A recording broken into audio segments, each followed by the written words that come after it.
better look out fit. When you move corrupt, better look out fit. Feel so you get wet, look out fit. Look out fit, look out fit. The proceeding was brought to you by MOCA, the major organized crime and anti-corruption agency, with the kind support of NIA and USAID. MOCA, MOCA.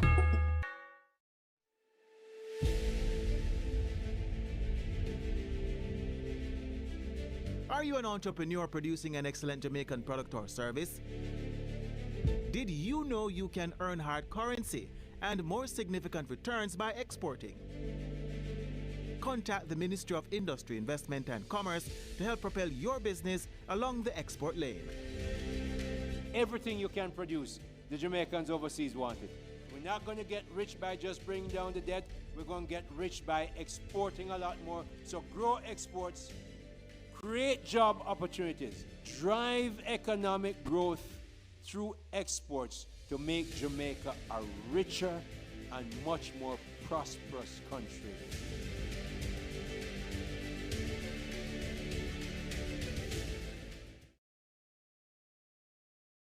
So who keeps our taxpayer money in check?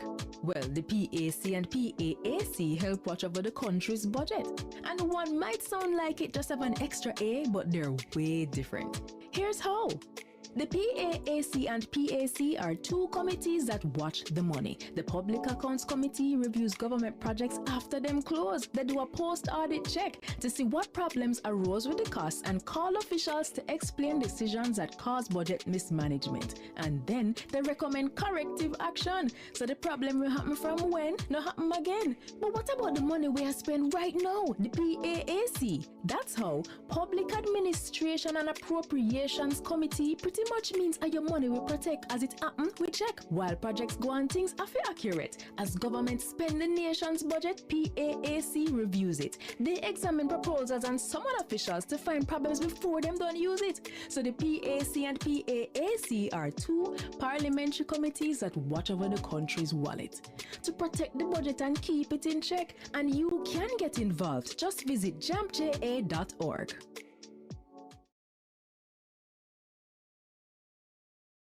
The following is brought to you by the Office of the Prime Minister.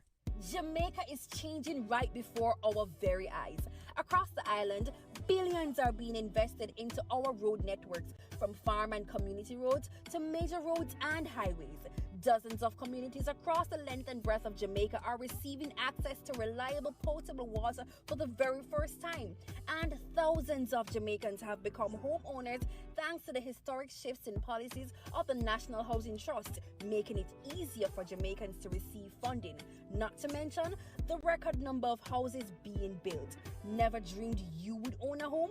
No matter your circumstance, home ownership is possible for you, thanks to the government's new social housing program specially designed to meet the needs of poor Jamaicans at no cost to them.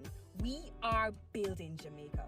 The proceeding was brought to you by the Office of the Prime Minister. What can a little germs do?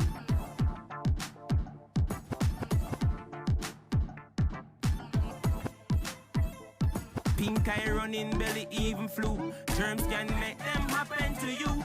Put germs on our manners with these. Cover your mouth when you cough and sneeze. Always wash your hand with water and soap. Keep dirty hands from your eyes and your nose and your mouth. You don't want to be sick, take care. Practice every day, no germs around here. A message from the Ministry of Health.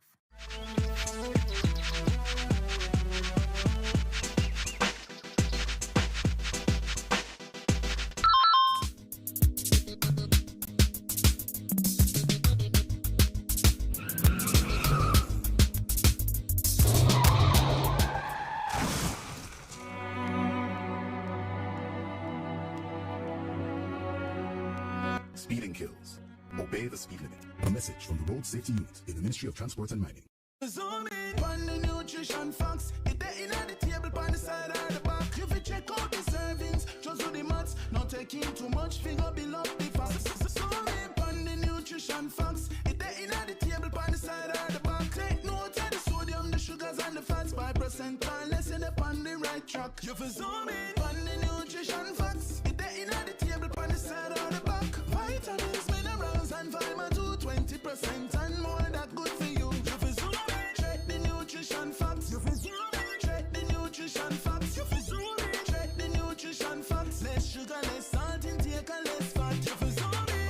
the Ministry of Health and Wellness, Jamaica Moves, the Heart Foundation of Jamaica, the National Health Fund, and Japan.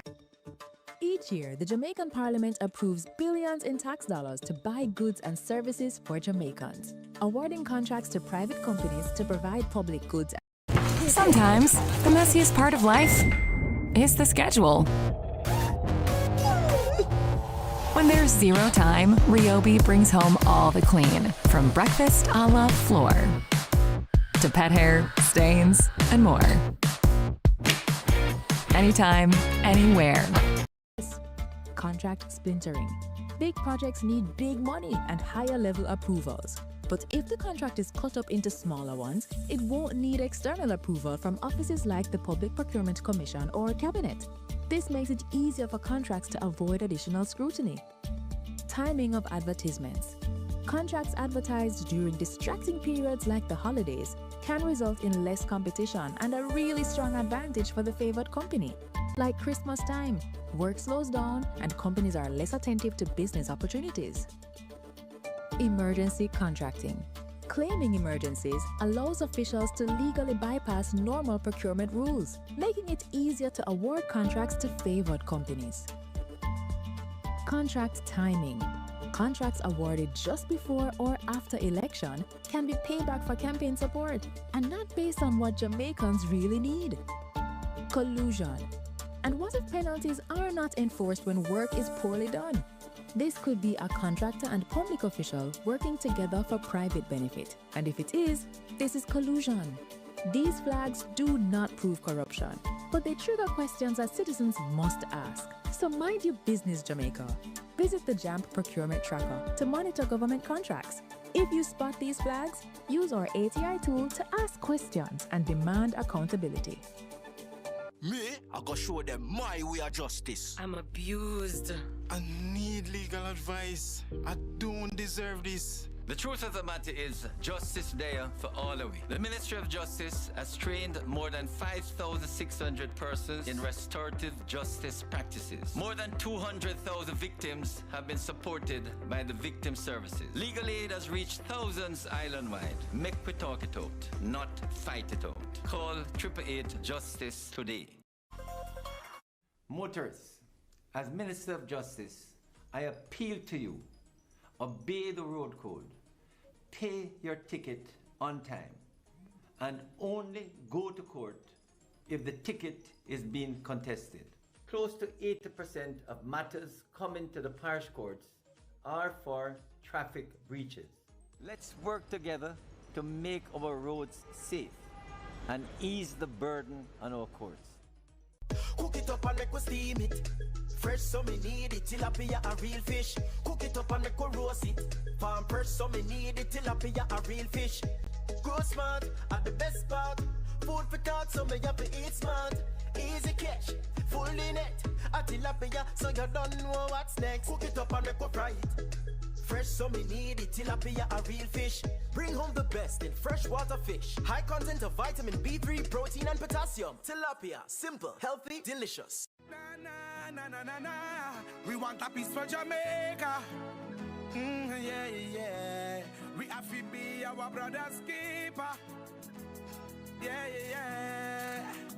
Jamaica live good, yeah. I make we enjoy life. What we feel safe at night. Jamaica live good. I better you and I. No say we future bright. Jamaica live good. Come together as one. I make the violence the world.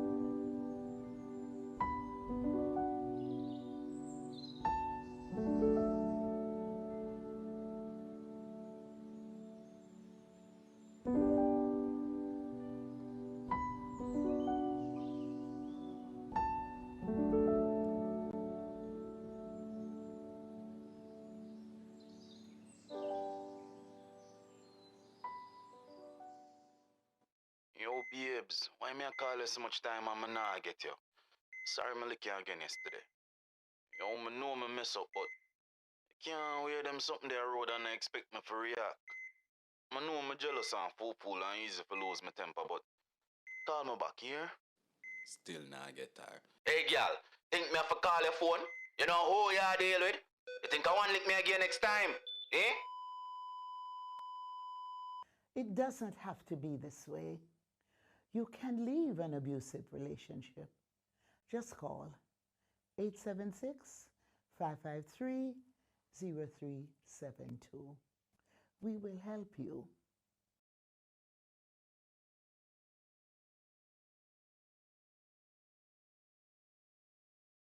Hey, just... I wonder who that somebody be. No, sir. Let me look for my glasses. Oh, that somebody look like right, sir. It's Lottie, walk on. Me glad for see you, right? Although things never go on for you, America, me glad say you there. Yeah. Lift your head high. Yeah. Stay out of trouble. Yeah. And you can have a fresh start back home. All right, Mr. P. Thanks, you hear? Let's all work together for a fresh start back home. The following is brought to you by the Office of the Prime Minister. Motorists, certificates of fitness are now digital. Here's how it works. First, make your payment at TAJ inline or online. Then, take your receipt along with your vehicle to an Island Traffic Authority service hub for physical inspection. A valid email address is required to receive your digital fitness. Once the inspection is complete, your certificate number will be sent directly to your email. To access your digital certificate, visit cgds.gov.jm/fitness, enter your certificate number and the chassis number, and view your certificate online. New validity periods are here. New vehicles, 5 years. Vehicles 10 years or less, 3 years. And those older than 10, 1 year. No more paper certificates, just secure, digital access anytime, anywhere. For more information, connect with us via email at info@ita.gov.jm or on social media at Island Traffic Authority. Today, we can report 2 consecutive years of reduction in major crimes and murders, with a significant reduction of almost 20% in murders for 2024. Between January 2022 and January 2025, we have reduced murders by 51%, and January 2025 had the lowest monthly murder count since September 2014. Our efforts have also resulted in the reduction of active gangs by 50%. We continue to increase firearm seizures, and in more communities, we are experiencing less violence. We will realize our vision of Jamaica as the place of choice to live, work, do business, raise families, and retire in peace and prosperity. The proceeding was brought to you by the Office of the Prime Minister.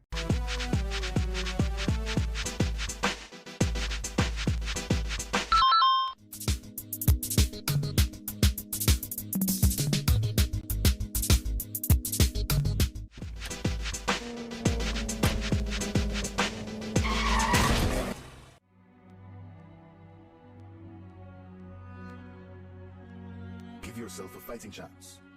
Wear an approved helmet. A message from the Road Safety Unit in the Ministry of Transport and Mining. Peace begins with us. Every act of kindness, every step towards understanding brings us closer to a brighter tomorrow. Let's choose unity, compassion, and hope. Together, we can build a future where peace reigns. Brighter tomorrow starting today.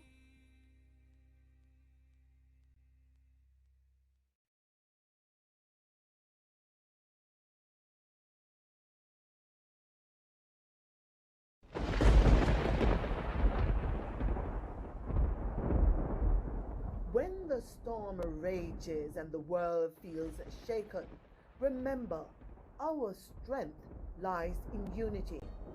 It's in coming together, sharing hope, and standing shoulder to shoulder that we find resilience. Every act of kindness, every word of encouragement builds a brighter tomorrow. We are stronger as one. Our courage Compassion and hope will light the way forward. Together we rise. Together we rebuild, because hope is never lost when we stand united, because we are stronger together.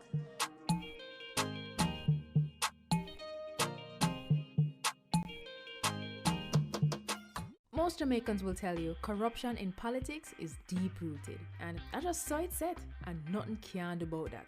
But actually, there is, and another 152 countries are doing it. It's called asset declaration, and it works best where citizens themselves understand it and help to ensure the law is enforced. Corruption happens when public officials abuse their power to benefit themselves, family, or associates. Jamaica's Integrity Commission Act was designed to prevent corruption, and here are 5 things you should know. 1. Under this law, every year MPs and senators must report what they earn, own, and owe, and if they don't, they'll be sanctioned. 2. Their report must include the same kind of information for their wife or husband and children. 3. If they get a gift worth more than $100,000 from anyone who's not family, they must declare it. 4. A summary of the declarations of our Prime Minister and opposition leader must be published where the public can read it. 5. Parliamentarians can now be prosecuted by the Integrity Commission. They can be fined up to $2 million or serve up to 2 years in prison if they don't file the declaration or if they give false information, and $500,000 for not filing on time or ignoring requests for information. Unfortunately, our parliamentarians made changes that prevent the public from knowing when they've broken the law or when they're being investigated. We really need to change that. Visit jampja.org to find out more about the act and to track if your MP is obeying this law. If they're not, JAMP's MP Tracker will help you write, tweet, or call your MP. Ask them, you submit your declaration yet? The Integrity Commission clear you? Let's help the Parliament stay honest. A message from the Jamaica Accountability Meter Portal, funded by the European Union and the Inter-American Development Bank in partnership with the Private Sector Organization of Jamaica.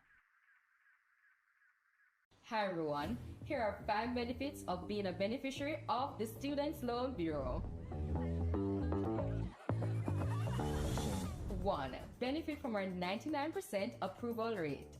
2. Benefit from our low interest rate, so less burden when you need to repay. 3. Benefit from the fact that we require no collateral when applying. 4. We're giving you more time to focus on your studies while we focus on the financing. No need to worry about repaying while in school. Number 5. Receive a 14 months grace period after your graduation date before you enter repayment. Don't forget to follow us on all SLB platforms for more SLB info.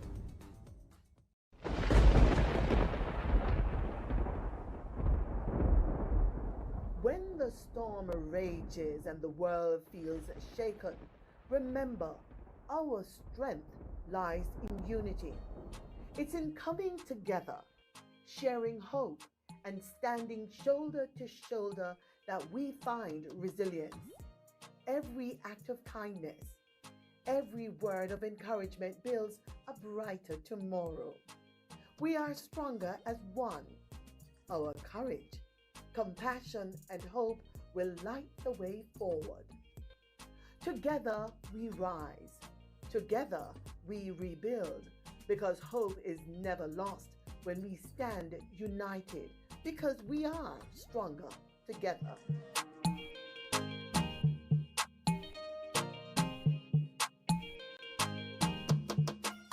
Hey, I'm Abijah, the Roots Man. Today, I want to talk to you about something powerful. Peace. Peace isn't just the absence of conflict. It's about kindness, understanding, and respect. It starts with us. Every choice we make can build bridges or burn them. Let's choose peace in our words, our action, and our hearts. Peace begins with you. Together, we can create a brighter and safer future for everyone. Join me. Let's be that change we want to see.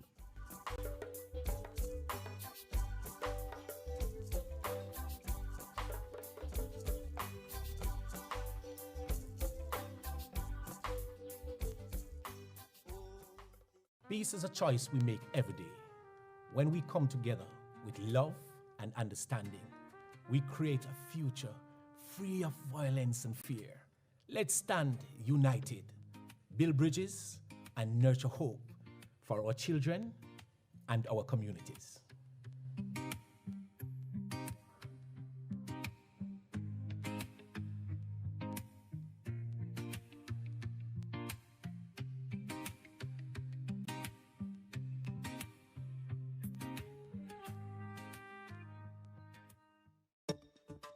Every year, the Jamaican Parliament approves billions of our taxes to be spent on goods and services provided by the private sector. Everything from pens to power plants, cleaning services to construction are obtained through a process called public procurement. But who funds this process? Citizens do. And we want our taxes to be spent wisely.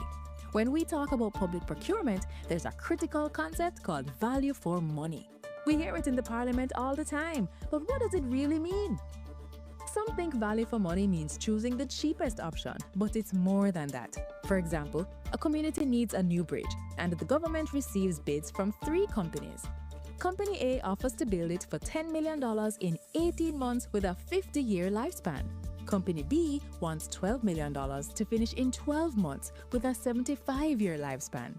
Company C asks for $8 million, needs 24 months with a 25-year lifespan. Company B actually offers the best value for money. To determine that, we look for 4 crucial factors: economy, efficiency, effectiveness, and equity. Let's explore what each means. For economy, we must look beyond the upfront price and consider the full lifetime costs to maintain the bridge. Cheaper options could lead to frequent and expensive repairs. We get efficiency if the bridge is built within budget and on time, with no waste of materials. To achieve this,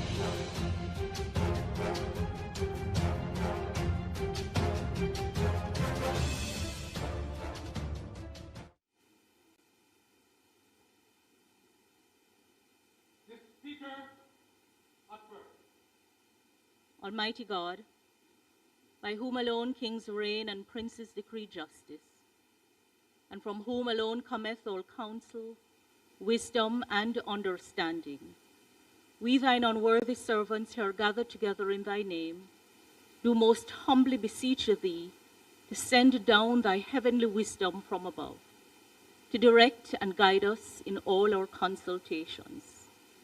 And grant that, we having thy fear always before our eyes, and laying aside all private interests, prejudices, and partial affections, the result of all our counsels may be to the glory of thy blessed name, the maintenance of true religion and justice, the safety, honor, and happiness of the king, the public weal, peace and tranquility of the island, and the uniting and knitting together of the hearts of all persons and estates within the same, and true Christian love and charity, one towards another, through Jesus Christ our Lord. Amen.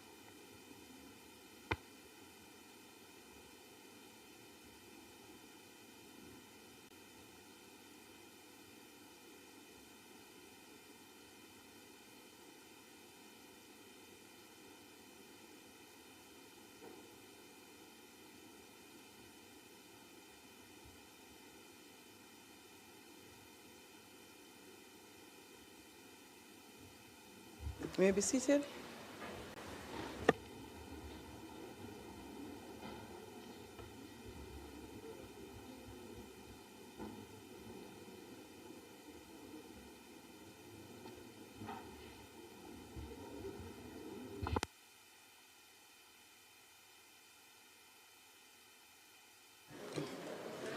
This Honourable House now resume its sitting.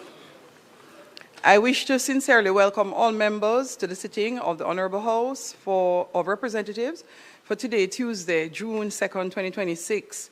Today we continue with the sectoral debate and we'll have presentations from Minister without portfolio in the Office of the Prime Minister with responsibility for science, technology and special projects and Member of Parliament for St. Catharines South Central, Dr. the Honourable Andrew Wheatley. The Member of Parliament for St. Mary's Southeastern will also follow, Mr. Christopher Brown. Oh, sorry, we have an addition.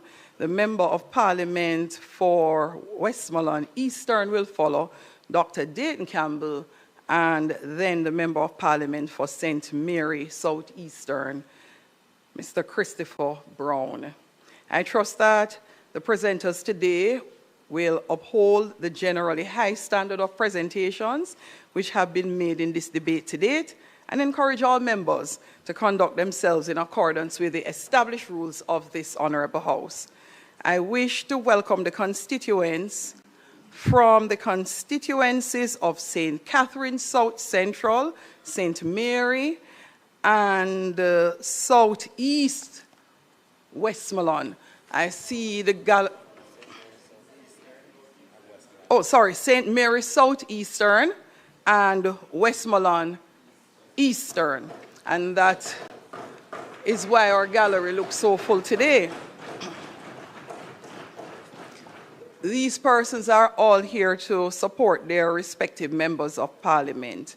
We appreciate your attendance and hope that you will enjoy the sitting and be informed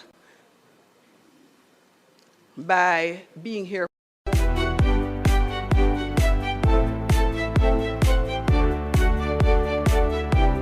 Keisha Anderson here to give support as well, and former Member of Parliament, Michelle Charles, who is also here listening in and giving support for today's debate. I see some students in the gallery as well, so let me make especially welcome the students who are in attendance from the constituency of St. Mary's Southeast, namely students from Anotta Bay High School, St. Mary Technical High School, and Marymount High School.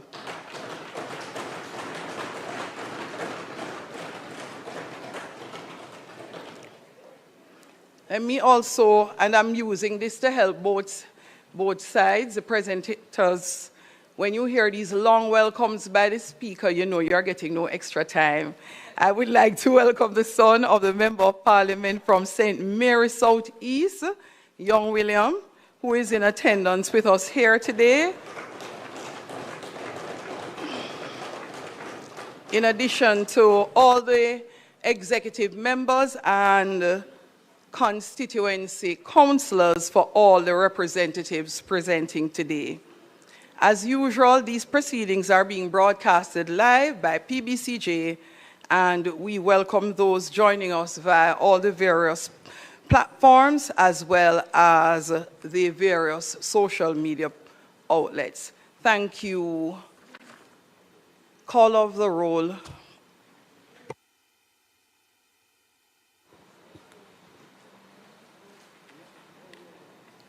Mr. Clark, Mr. Green, Dr. Holness, Dr. Chang, Mrs. Williams, Mr. Bartlett, Ms. Grange, Dr. Tufton, Mr. Mackenzie, Mr. Montague, Mr. Vaz, Mr. Chuck, Mr. Charles Jr., Mr. Morgan, Ambassador Marks, Mr. Samuda, Dr. Wheatley, Mrs. Cuthbert Flynn, Mr. Terry Long, Mr. Whittle, Mrs. Dalrymple Filbert, Ms. Morrison, Ms. Lee, Mr. Donovan Williams, Mr. Main, Ms. Crawford, Mr. Delroy Williams, Ms. Hamilton, Mr. Sivright, Mr. Azan, Mr. Brown, Dr. Brown-Burke, Mr. Buchanan, Mr. Bunting, Ms. Burchell, Dr. Campbell, Mr. Cousins, Mr. Crawford, Ms. Daly, Dr. Dawes, Mr. Golding, Mr. Gordon, Mr. Hales, Mr. Hines, Mr. Hilton, Mr. Jackson, Ms. Jess, Mrs. Malahoo Fort, Mrs. Miller-Bennett, Mr. Morris, Mrs. Nita Garvey, Mr. Newell, Mr. Paulwell, Mr. Phillips, Ms. Perkis, Mr. Robertson, Mr. Robinson, Dr. Russell, Ms. Shaw, Mr. Smith, Mr. Dwayne Vaz, and Mr. Warmington. Thank you, Madam Speaker. Thank you. House Leader.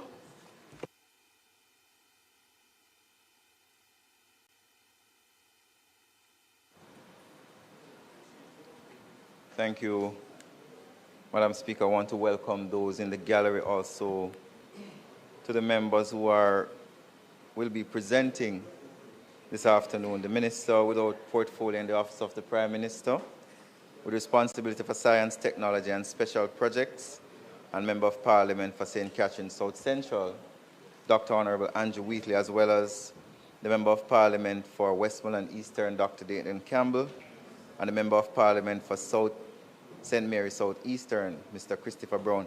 Madam Speaker, I ask that you suspend all items up until public business so we can take the sectoral debate early.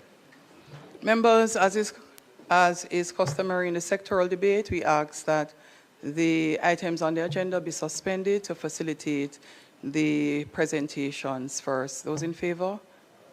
Those against? The ayes have it. House Leader. Thank you very much, Madam Speaker. I wish to welcome for his sectoral presentation the Minister without portfolio in the Office of the Prime Minister with responsibility for science, technology and special projects, and also Member of Parliament for St. Catherine South Central, Dr. the Honorable Andrew Wheatley, for his presentation.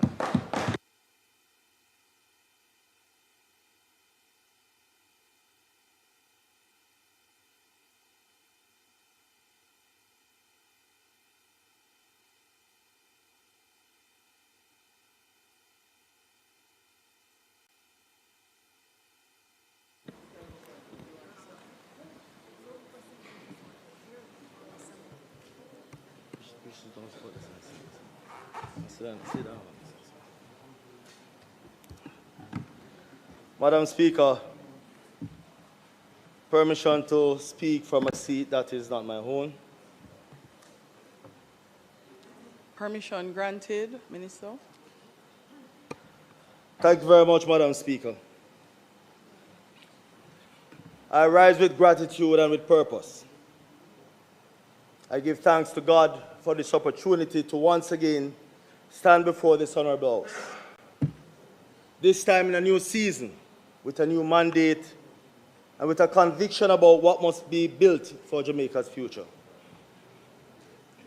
Madam Speaker, let me take this opportunity to especially recognize my family, my anchor in every season, my constituents, the industrious and resilient men and women of St. Catherine South Central.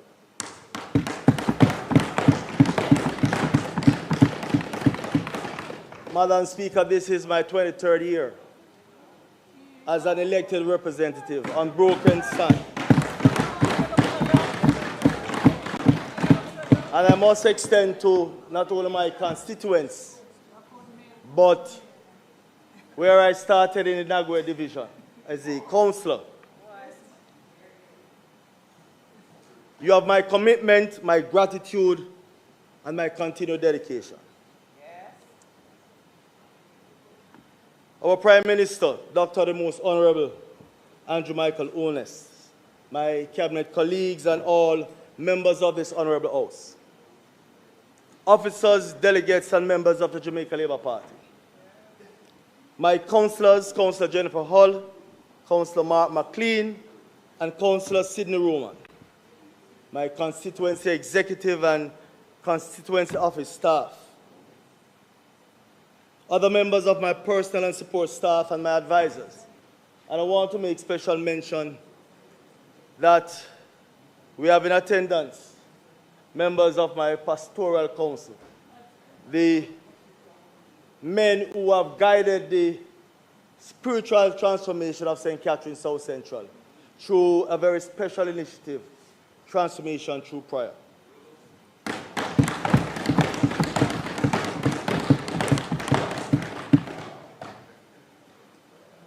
The permanent secretary and the hard-working team at the Office of the Prime Minister, the civil servants, technical officers, divisional heads, and agency leaders who have given unstinted service across a portfolio of enormous breadth and complexity. They are indeed the engine behind everything I will be announcing today. I also wish to acknowledge the heads and staff of the agencies and entities within my portfolio responsibility. The Jamaica Social Investment Fund, the Scientific Research Council, the National Commission on Science and Technology, iSense, the Office of the Information Commissioner, the CERT Division, the National AI Task Force, and the Technology Recovery and Resilience Task Force. Your work has been, in the truest sense of the word, extraordinary. Madam Speaker, I have had the privilege of standing before this honorable House as a portfolio minister before. But I want to be direct with this honorable House today. This portfolio, in this moment, carries an opportunity that I believe is without precedent in recent Jamaican governance. The global economy has fundamentally reorganized itself around knowledge, data, and the ability to find solutions with speed and precision.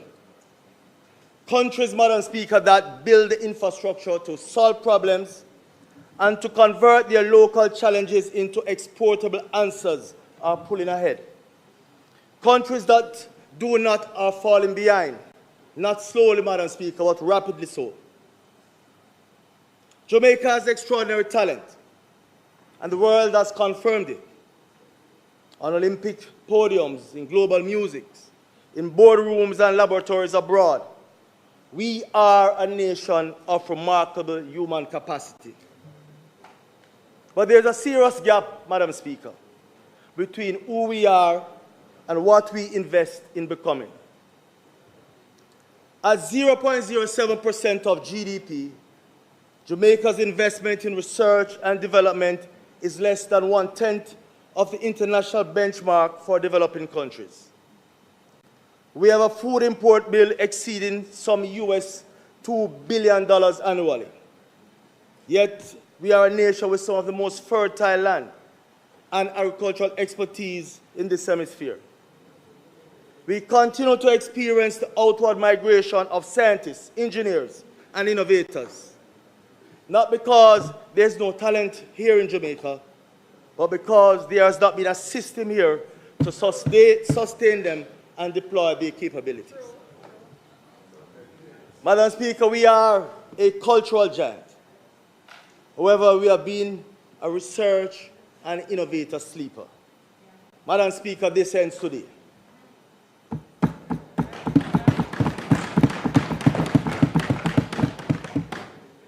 Madam Speaker, I present this sectoral debate under the theme, Growth through Research, Innovation, and Technology, GRIT. Not just as a title, Madam Speaker, but as a declaration of intent. Because GRIT is precisely what this moment demands of Jamaica. The mandate of this portfolio is not simply to manage agencies or process legislation. The mandate, Madam Speaker, my mandate, is to build the architecture that converts Jamaica's talent into Jamaica's prosperity. Research, Madam Speaker, for our development. Innovation in service of our people. technology as the engine of growth, not for its own sake, but because it solves real problems for real Jamaicans.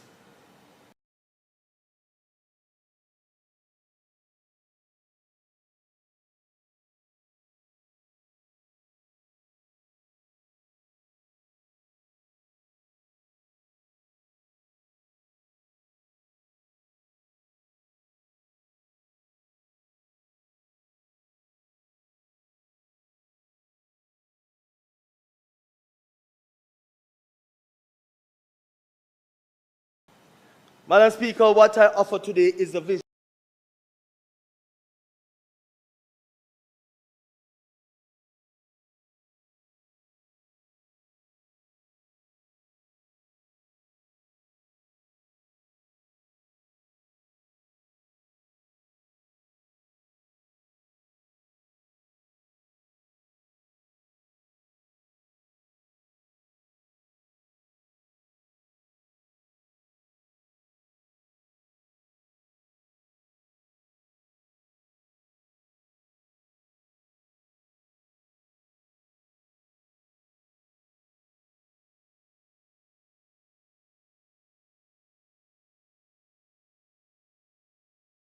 We are building to make research, innovation, and technology. You, just you, building your app on Base 44.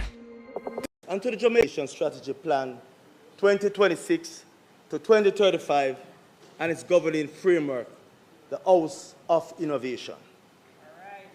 Madam Speaker, the House of Innovation is not a building. It is a blueprint. Jamaica's first unified mission-driven framework for converting knowledge, research, and innovation into national development outcomes. It is the governance model, Madam Speaker, and operational vision for a transformed science and technology ecosystem. This House, Madam Speaker, has 4 structural components. The roof, that speaks to governance. A revamped National Commission on Science and Technology, operating with political legitimacy, commercial speed, and delivery accountability. A 3-layer structure chaired at the apex by the Prime Minister himself through a Ministerial Innovation Council. The pillars, 7 nationally determined strategic priorities, each anchored to a pressing national challenge: food security, climate resilience, biotechnology, the creative industries, circular economy, digital transformation and AI, and innovation ecosystem development.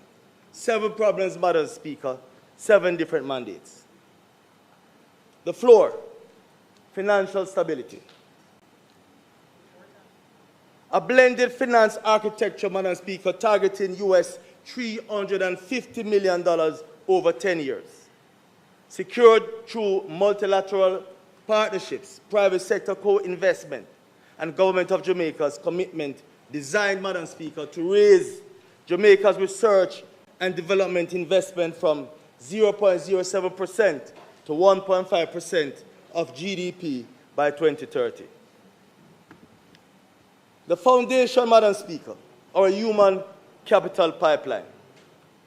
From the Nurturing Early Scientific Thinking NEST program in early childhood institutions, through the secondary and tertiary pipeline to entrepreneurship and commercialization training.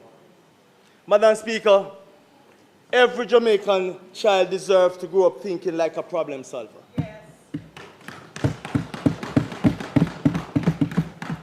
Madam Speaker, 1.5% of GDP in research and innovation investment by 2035 is the threshold at which brain drain reverses. Knowledge output becomes exportable, and Jamaica earns its position as the undisputed science and technology hub of the Caribbean. Madam Speaker, this plan was developed through rigorous national stakeholder engagement, culminating in the Ministerial Forum on Science, Technology and Innovation for National Development held in March of this year. It is aligned to Vision 2030 to our National Science, Technology and Innovation Policy, to the AI Task Force's recommendations, to the UNESCO AI Readiness Assessment, and to our UNESCO goal-spin commitments. Madam Speaker, I'm committing this plan to Cabinet, and I am committing this government to its execution. The full details of this strategy, Madam Speaker, will be made available shortly. Madam Speaker, the House of Innovation requires a transformed institution to drive it. The National Commission on Science and Technology will be revamped legislatively and operationally to serve, Madam Speaker, as the executing authority for this plan at scale. What Jamaica needs is not another advisory body. We need an institution with the speed of a commercial enterprise, the accountability of a public body, and the authority to convene government, universities, private industry, and the research community around common national missions. Madam Speaker, the governance design is complete. The legislative work is in progress. A dedicated cabinet submission will follow. Madam Speaker, the Scientific Research Council is one of Jamaica's best kept secrets. Not for much longer though. It will play a pivotal role in the execution activities of the House of Innovation. But let me speak more about what SRC has done to date. Madam Speaker, in the review period, the SRC delivered results that speak directly to Jamaica's most pressing development challenges.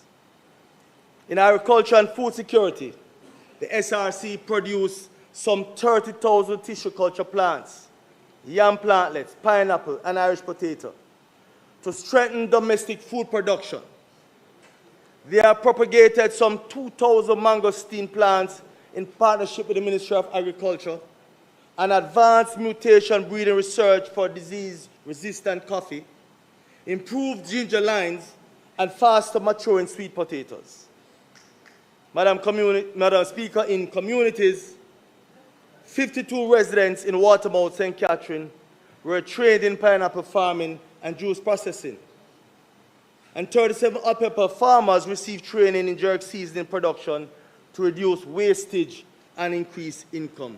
Madam Speaker, this is research for development in its most direct and tangible form.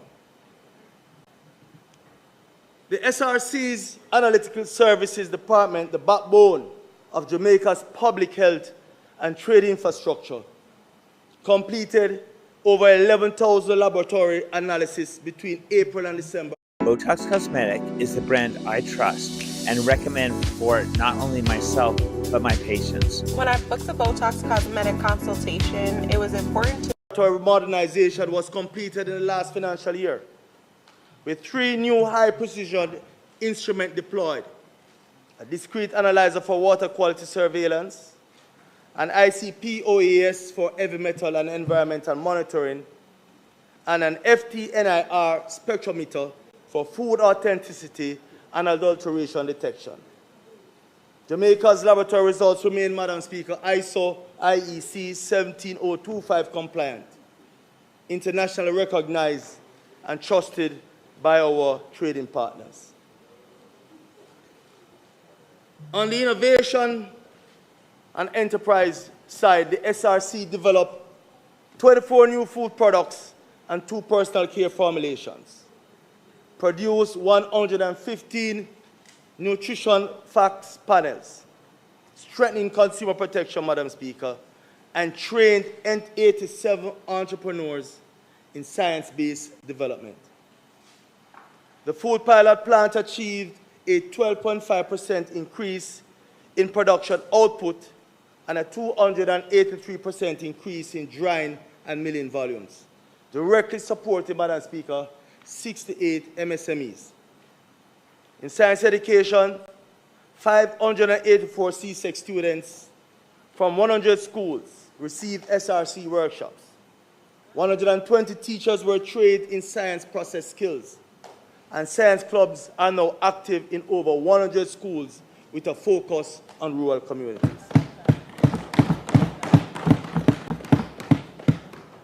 Madam Speaker, looking ahead to financial year 2026-27, the SRC will implement a laboratory information management system to digitalize its operation, launch a digital solution program for MSMEs, expand its accredited analytical scope, and launch, Madam Speaker, the Conversation in Science podcast, a new public engagement initiative to deepen science literacy and support evidence-based national dialogue.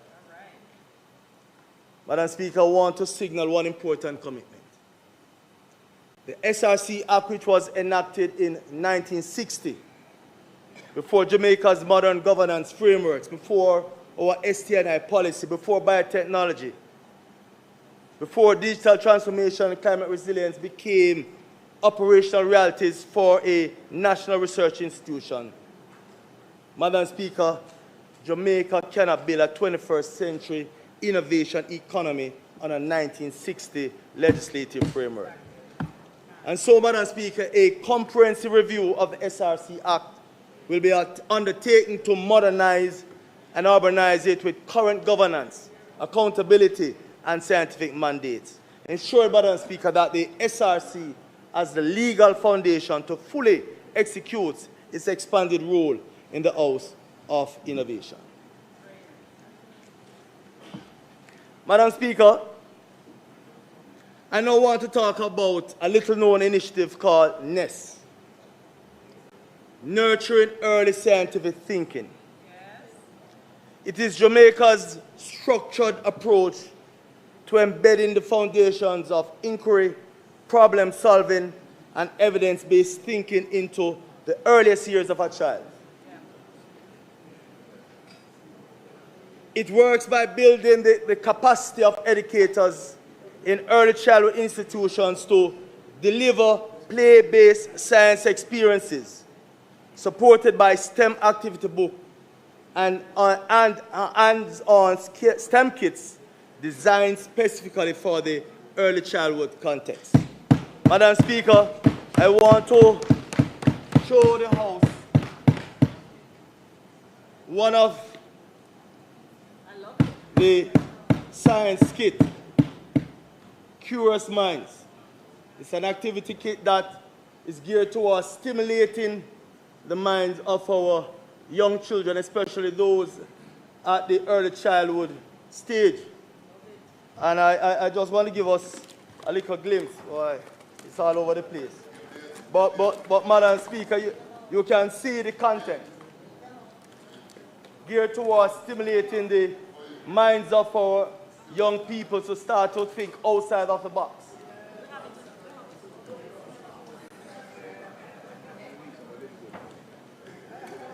Madam Speaker, NEST targets our youngest children because far too long we have sought to embed and grow scientific thinking at the secondary and the tertiary level. This approach, in my estimation, is wrong, Madam Speaker, and we must start cultivating scientific minds at the basic and the primary level. Yes, yes, yes, yes. That's where it starts. Madam Speaker, the NEST pilot conducted between February and June 2025 engaged 25 early childhood institutions in Kingston and St. Andrew, deliberately selected to include schools in zones of special operations, low-performing institutions, and compliant schools. Madam Speaker, 25 educators were trained through a training of trainers model delivered by Early Childhood Commission's officers, with mentorship support provided through the Association of Science Teachers of Jamaica. The evaluation, Madam Speaker, is positive. The evidence base is built. The scale-up plan is ready. Madam Speaker, we are now rolling out NEST nationally. The plan targets 500 early childhood institutions across all 7 education regions and all 14 parishes to be reached by the end of 2026. Madam Speaker, rollout has already begun in Kingston, St. Andrew, Portland, St. Mary, and St. Thomas. St. Anne, Trelawney, St. James, and Nova and Westmoreland will follow. And St. Catherine, with some 107 early childhood institutions, and Clarendon will complete the national coverage by year's end. Madam Speaker, every region, every parish, 500 institutions. Because, Madam Speaker, the child who grows up asking why and how is the entrepreneur, the innovator, and the problem solver Jamaica needs. And that journey, Madam Speaker, begins not at university, but at Eastleigh.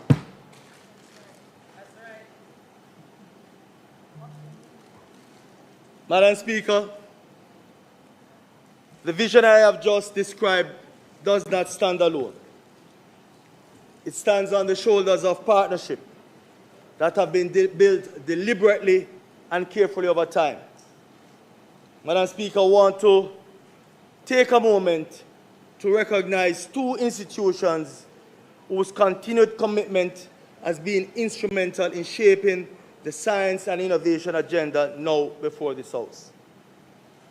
Madam Speaker, the Inter-American Development Bank has been a steadfast partner in Jamaica's development journey. And its engagement with this portfolio has deepened significantly as we have developed the National ST&I Strategic Plan and the House of Innovation Framework. I would also like to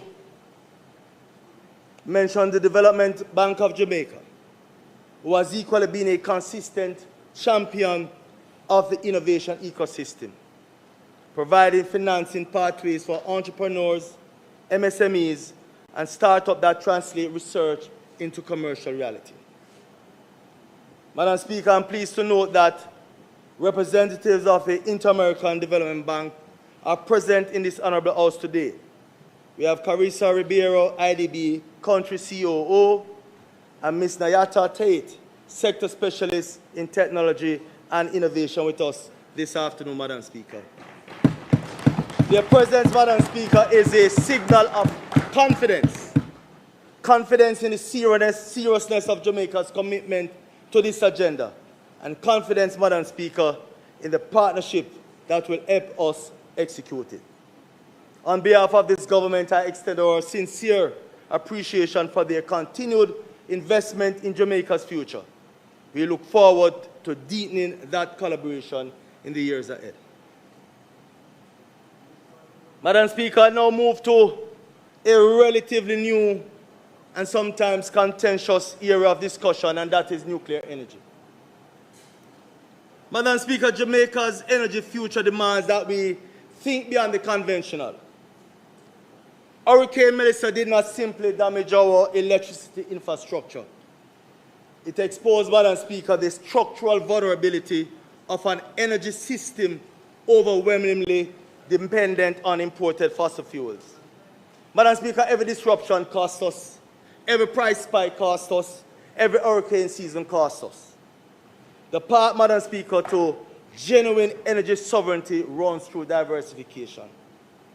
And so, Madam Speaker, Jamaica is now taking seriously an option that small island developing states have historically deferred: nuclear energy.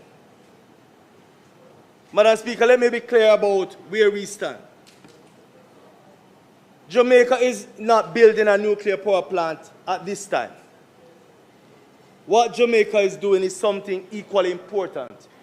We are building the knowledge base, the institutional readiness, and the international partnership that any responsible nation must have before that decision can ever be properly made. Madam Speaker, we are doing the work deliberately, transparently, with full scientific rigor.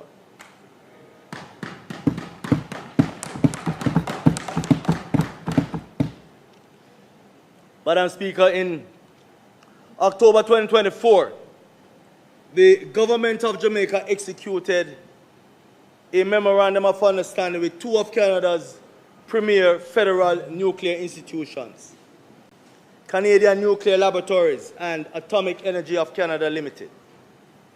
The MOU was witnessed by Prime Minister Holness and covers civil nuclear power, explicitly, Madam Speaker, including small modular reactors, as well as nuclear medicine, industrial and agricultural applications as well. So I don't want us to get caught up in a one-dimensional way of thinking, assuming when we talk about nuclear sciences, it's all about nuclear weapons or nuclear reactors.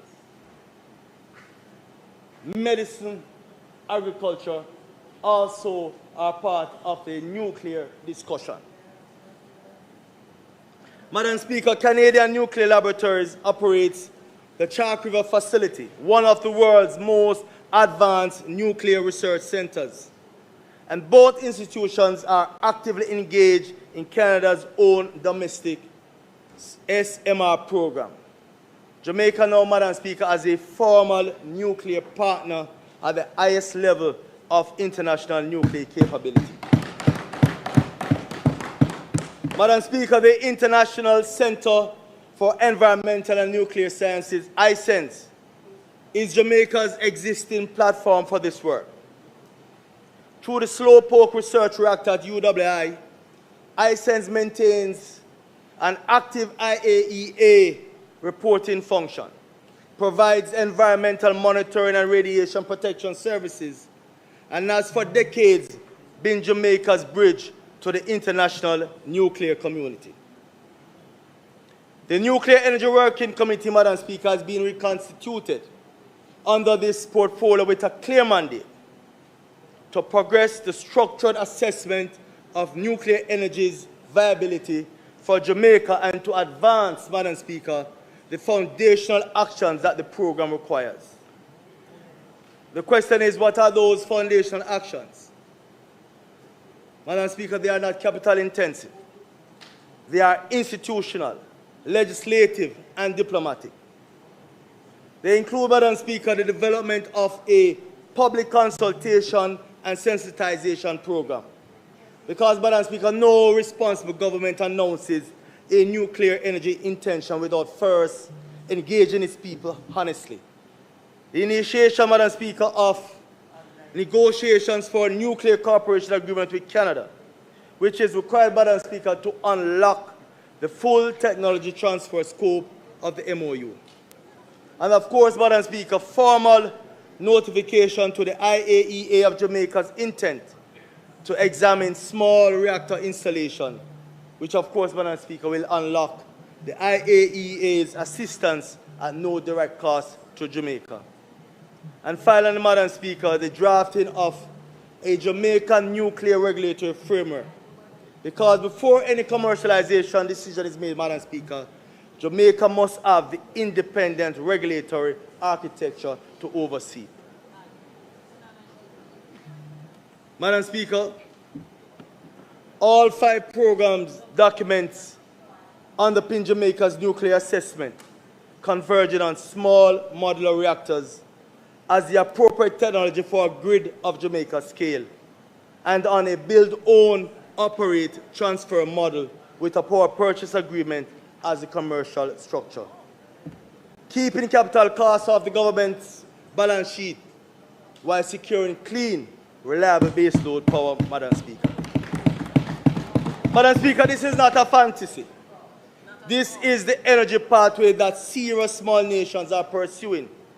And Jamaica, with its existing research infrastructure at ICENS, its partnership with Canada, and its reconstituted working committee, will seek to position itself to be among them.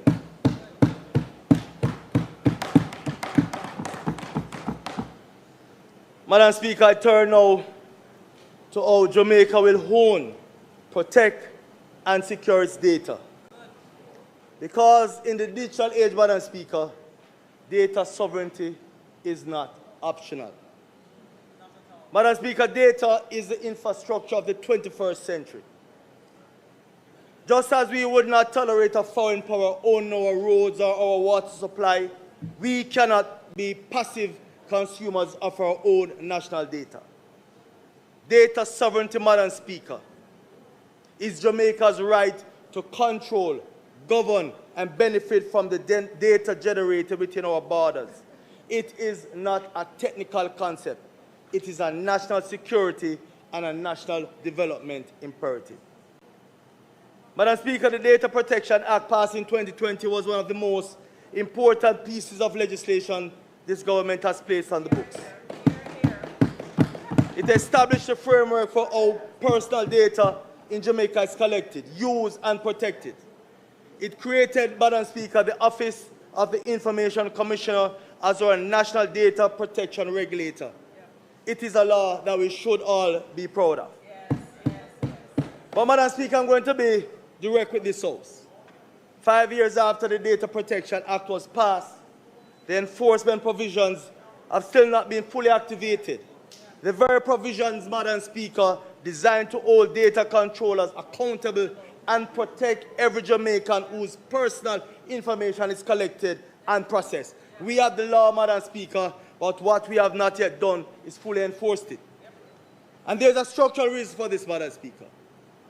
The OIC was established with an interim organizational structure that was not adequate for the full scope of its regulatory mandate.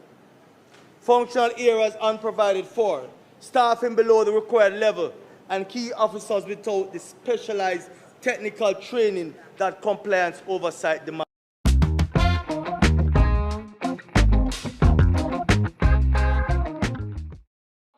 Your perfect domain is out there. Go to Wix and make it yours. Claim your space. And without enforcement is regulation. It is simply education. The government has heard what the OIC has said, and we have acted. The OIC's full requested budget for this financial year has been approved. That approval, Madam Speaker, unlocks the resources the office needs to begin the restructured work that has been long overdue. In addition, Madam Speaker, an OIC Data Protection Working Group has been formally constituted and mandated, bringing together, Madam Speaker, the technical expertise, legal knowledge, and operational capacity required to guide the restructuring of the office and to accelerate its readiness for full enforcement. That, Madam Speaker, is work that is underway at the moment. On the matter of the Data Protection Oversight Committee, Madam Speaker, members have been selected and the approval process is in its final stages. But let me be candid about the delays. Madam Speaker, the legislation requires the committee to include a retired High Court justice, a well-intentioned provision that in practice created a significant bottleneck. Finding a willing and qualified retired justice proved far more difficult than the law assumes. And I want to signal to the House that this warrants legislative review. The current formulation, Madam Speaker, places the timeliness of a critical governance appointment at the mercy of a very small pool of eligible candidates. Madam Speaker, with the budget secured, the working group active and the oversight committee appointment in its final stages, the OIC is now on a clear path to becoming what it was always designed to be, a fully functioning, technically capable, enforcement-ready National Data Protection Authority. Yes. And when that authority is in place, Madam Speaker, the enforcement provision of the Data Protection Act will be activated. Data controllers will register, comply, and be held accountable. Jamaicans, Madam Speaker, who trust organizations with their personal data have a right to expect that trust to be protected, not just in law, but in practice, Madam Speaker. Madam Speaker, Hurricane Melissa exposed a vulnerability that digital government must confront. What happens to the critical records and systems that underpin national life, such as land titles, business registration, court records, government databases, when physical infrastructure is destroyed or compromised? The answer this administration is introducing, Madam Speaker, is the concept of the data embassy. Madam Speaker, data embassy is a diplomatic arrangement backed by international treaty in which a host country grants a sending state full legal sovereignty over servers physically located on its soil. The data held there is inviolable. It cannot be seized, accessed, or compromised by the host state. It is in every legal sense sovereign Jamaican territory. It's a concept, Madam Speaker, that has been pioneered in other jurisdictions and is gaining traction among small states globally. But it is this government that is bringing it to Jamaica, Madam Speaker, shaping it for our context and committing to explore both bilateral and regional frameworks that will protect our national digital community, our continuity. Madam Speaker, I'm directing my team at the OPM to begin that work now. Our data, Madam Speaker, is our sovereignty. We will protect both. Madam Speaker, this conversation about digital sovereignty and data resilience has been a natural companion in the visionary work being championed by my colleague, the Honourable Minister of Efficiency, Innovation and Digital Transformation, Minister Audrey Marks, around the creation of digital twins for government systems. But, Madam Speaker, digital twin, for those less familiar with the concept, is a complete, real-time digital replica of a physical system, a government ministry, a hospital network, a utility grid, a port. It allows planners, Madam Speaker, emergency responders, and policymakers to stimulate, test, and respond to scenarios before they happen in the real world. Madam, my colleague, Ambassador Marks, has been a compelling advocate for this capability as part of Jamaica's digital transformation and resilience strategy. But here's the critical point. A digital twin of a Jamaican government system, by its very nature, may need to exist and operate on infrastructure located outside of Jamaica's border. To ensure it survives the very disaster scenario it is designed to help us navigate. Without the legal framework of a data embassy, that replica of our government system sits in a foreign jurisdiction with no guarantee of sovereignty, no protection from seizure, and no legal basis for Jamaica to control it. The data embassy is not simply a backup solution.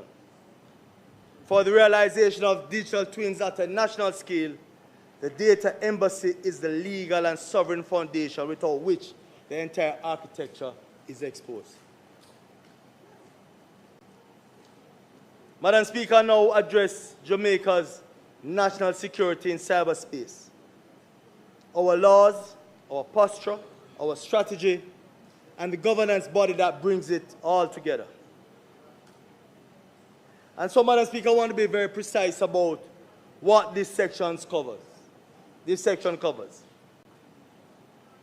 Cybersecurity and cybercrime are not the same thing.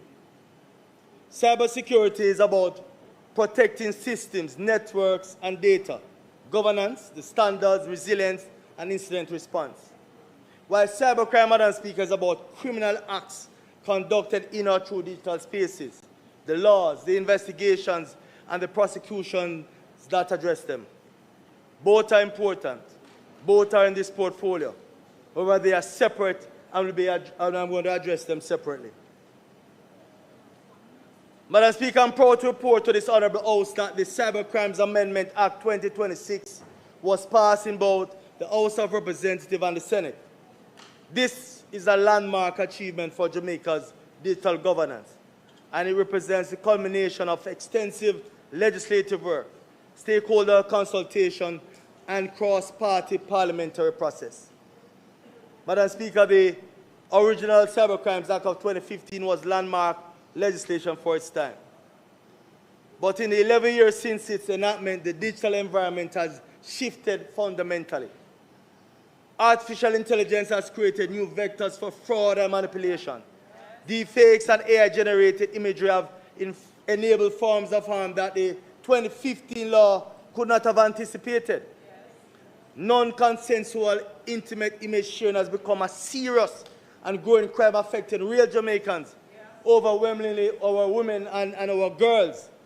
And our international obligations under the United Nations Convention on Cybercrime, to which we are a signatory, created both the framework and the mandate for modernization. The Cybercrimes Amendment Act 2026 answers all these realities.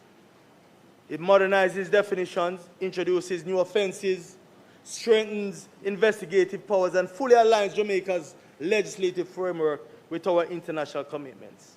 Parliament has acted. The law has been updated, and the digital environment our citizens navigate every day is more secure because of it. But, Madam Speaker, that legislative milestone does not stand alone. It is one piece of a comprehensive national effort to secure Jamaica in cyberspace. So let me now lay out the full picture of where we stand, where we are headed, and the governance architecture that will bring it all together. Madam Speaker, Jamaica is under active, escalating cyber attack. In 2025 alone, there were more than 49 million cyber attack attempts in Jamaica, up from 12 million in 2022. I repeat, in 2025 alone, there were more than 49 million cyber attack attempts in Jamaica, up from 12 million in 2022. Critical government systems and institutions have been targeted and breached. A data breach on a major government digital platform exposed the personal and information of hundreds of thousands of Jamaicans. These are not warnings, these are results. In fact, a 2020 assessment of Jamaica's national cybersecurity maturity rated us at just 40% of the maximum score, against the regional leader, which is around 70%. And so the gap is real, it is structural, and it must be closed. We have, however, been building the architecture to close it. The Jamaica Cybersecurity Standards Framework, aligned to the internationally recognized NIST framework, is now complete. The National Cyber Incident Response Plan is tested and ready. Some US $10 million through the Strengthening Cybersecurity in Jamaica project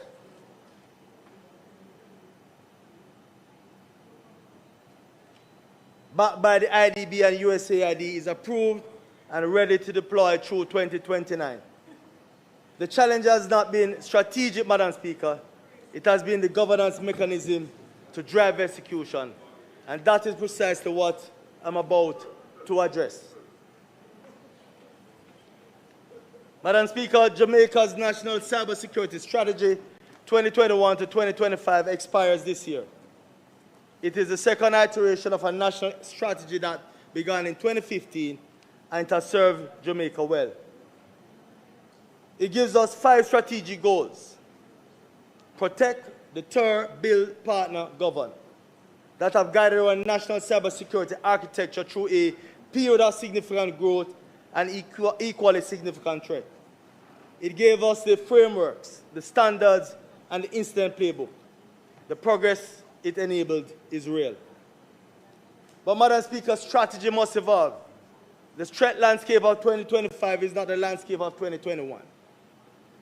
Artificial intelligence is now being weaponized by attackers. Supply chain compromise has become the primary concern of large organizations globally. Critical information infrastructure protection has moved from aspiration to operational necessity. And, Madam Speaker, Hurricane Melissa reminded us that cybersecurity and physical resilience are not separate disciplines, they are one. Yes. Jamaica, Madam Speaker, is committed to entering its 3rd National Cybersecurity Strategy cycle, one built on stronger foundations, clear governance, and a permanent National Cybersecurity Directorate at the helm. Madam Speaker, the governance mechanism that will drive that process, that will bring every element of Jamaica's cybersecurity architecture into a single, coordinated national effort, is what I'm about to announce. Madam Speaker, each iteration of our strategy has built on the last. The 2025 strategy gave us Jamaica CERT. The 2021 strategy gave us the NCSF, the NCIRP, and the governance blueprint. The 2026 strategy, Madam Speaker, will give us the institutional permanence, the legislative teeth, and the operational scale that the previous two strategies pointed towards. Jamaica, Madam Speaker, will not simply refresh a document. Jamaica will build the next generation of its national cybersecurity posture. Madam Speaker, I just want to pause here before I go any further, to acknowledge the yeoman work of Lieutenant Colonel Godfrey Sterling and his team in the CERT Division. What they have accomplished to date with the limited resources they have is nothing short of Herculean. Madam Speaker, a new national cybersecurity law is being developed, and the groundwork is already laid. In July 2024, a comprehensive legislative drafting instructions matrix for Jamaica Cybersecurity Act was completed.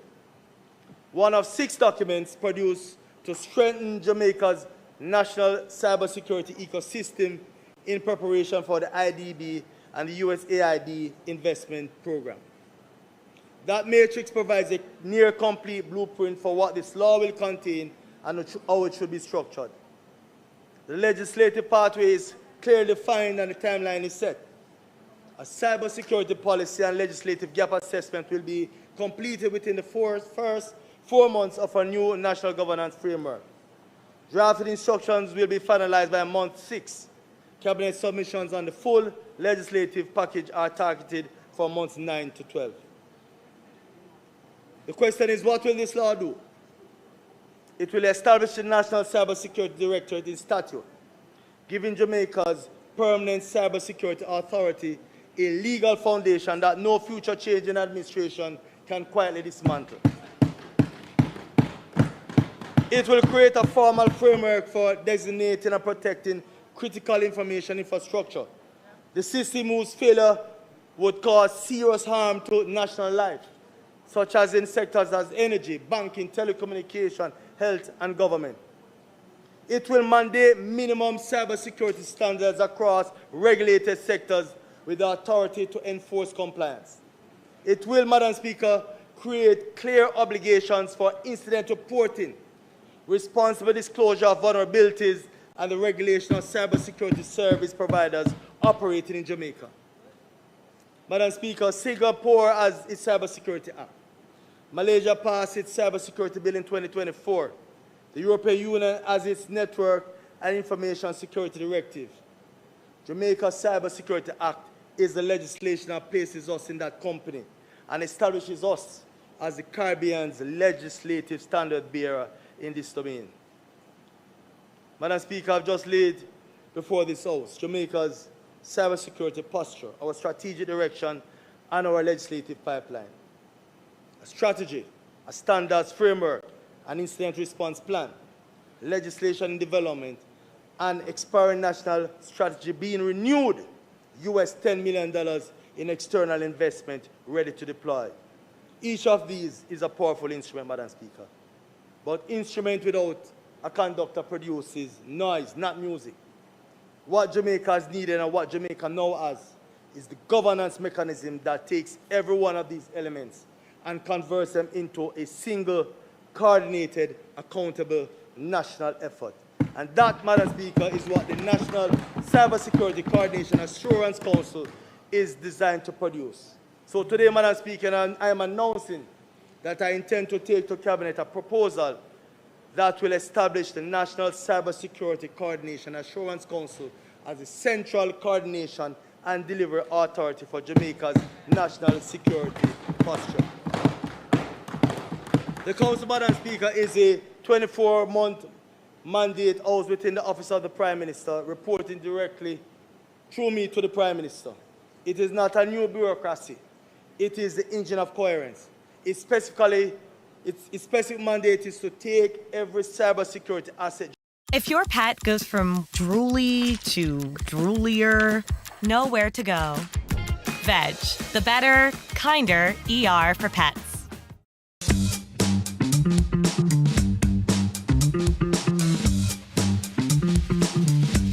Cyber incident reporting front door, a single point of contact available around the clock to every Jamaican, every business, and every government entity. Within 6 months of its activation, complete the legislative gap assessment and drafted instructions for a new Cybersecurity Act. Within 12 months of its activation, bring the full legislative package for the Permanent Council, the Permanent Directorate before Cabinet, and formally recommend to the Prime Minister the process and timeline for developing the National Cybersecurity Strategy 2026 to 2030. Across the full 24 months post its activation, coordinate deployment of the US 10 million IDB and USAID investment, operationalize the critical information infrastructure protection framework, and ensure that every government agency meets the baseline requirement of the Jamaica Cybersecurity Standards Framework. Madam Speaker, I now turn to the most consequential technology development of our time: artificial intelligence, and what Jamaica is doing to govern it responsibly and deploy it inclusively.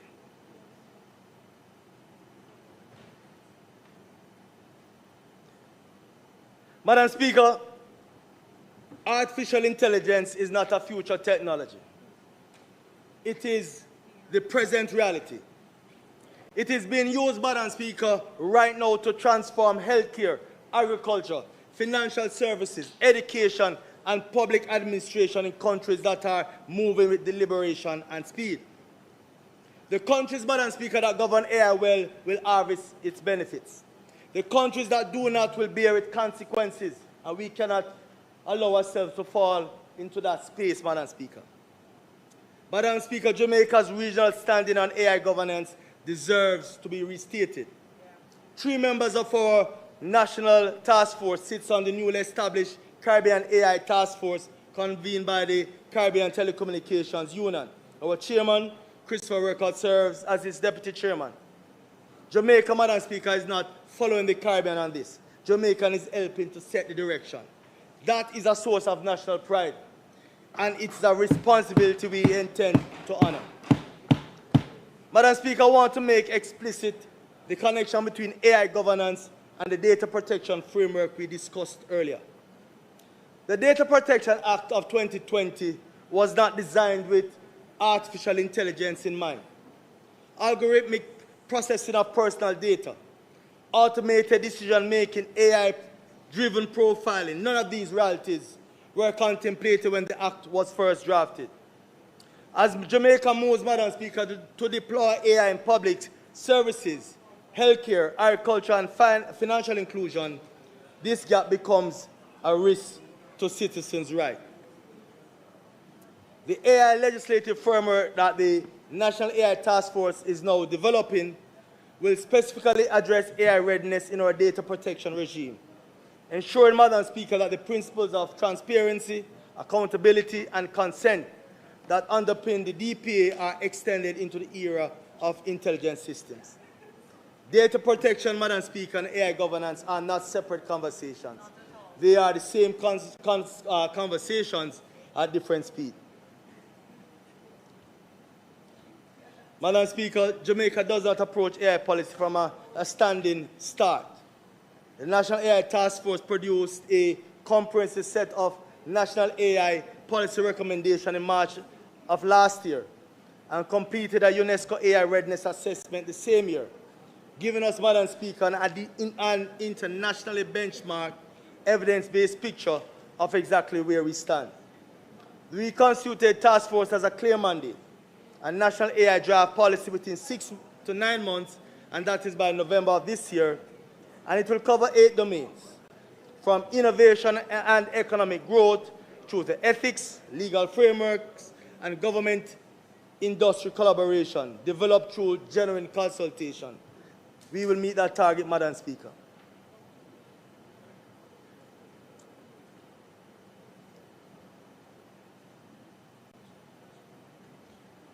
Madam Speaker, I need to speak to a matter that is unfolding right now, not in the future, but today across the government of Jamaica. I have set out in the previous section the full legislative agenda that will give AI governance its full legal force in Jamaica. the AI policy, the AI Act, the structured review mechanism, and the question of a national AI regulatory authority. What I want to focus here, Madam Speaker, is a dimension of the AI agenda that no policy document and no law can fully capture, the human dimension. Government entities have already begun using AI tools in the execution of their functions, not in a coordinated way, not under a formal policy, not with the governance, risk management, or accountability guardrails that responsible AI use requires, simply because the tools are available, increasingly affordable and visibly capable, and public servants, like everyone else, are reaching for them. Madam Speaker, I want to be clear. The instinct to innovate is not the problem. The problem, Madam Speaker, is that AI use is outpacing understanding. It is outpacing oversight. It is outpacing accountability. And in the context of government, where public servants handle sensitive personal data, confidential state information, and records that belong to the Jamaican people, that gap is a risk we cannot afford to ignore. And so, Madam Speaker, I had to instruct our AI task force to treat with urgency and provide a report on AI literacy for the public sector. And I want to say that they did not disappoint. Within 2 weeks, they have formulated an AI literacy program and have given us recommendations. Madam Speaker, I just want to state here that this is not a technical training course. It is a policy-grounded program that equips every public officer to understand what AI is, how it is being used, what the risks are, and where the boundaries must lie, covering data governance, data sovereignty, privacy obligations under the Data Protection Act, cybersecurity risks, ethics, and the non-negotiable principle that human oversight cannot be delegated to a machine. The Management Institute for National Development, MIND, is being considered as the principal training and delivery entity within the government. And of course, the Jamaica ICT Authority will be a central partner to this initiative. Madam Speaker, we cannot build an AI-ready Jamaica from the outside in. It must start with the public service. It must start with government. And so the government of Jamaica will move immediately to advance a structured AI literacy program across the public service, and the government must and will lead this effort itself. Madam Speaker, no AI agenda means anything if it reaches only corporate offices and university campuses. It must reach, Madam Speaker, St. Catherine South Central, rural St. Mary, Westmoreland, the young mother who has the talent but not the tools, the unattached youth with capacity, potential, and no clear pathway, the low-skilled worker who is concerned about how AI will impact their ability to even get a job. That is why today, Madam Speaker, I am announcing GAINS, Jamaica's growing AI innovation and national skills program.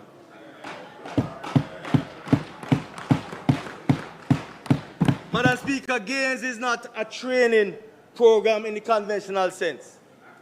It's a national workforce transformation initiative with a structured employment pipeline connecting certified graduates directly to Jamaica's private sector from day one.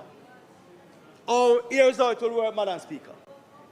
To enhance universal service fund community access points, digital infrastructure we already own in communities across Jamaica, GAINS will deliver a 6-week AI mastery curriculum structured around Jamaica's national priority sectors in every one of our 63 constituencies. Minister, your time for speaking has expired.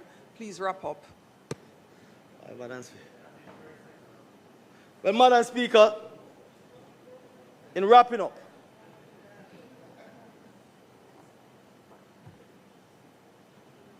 I will simply state, Madam Speaker, that the initiative known as GAINS, Madam Speaker, will partner with the SDC, the NSTA, to provide certification. And for qualified at-risk youth, a participation stipend of $50,000 per month will be available. because evidence shows that removing financial barriers is the most effective way to ensure our most vulnerable young people complete the program and reach employment.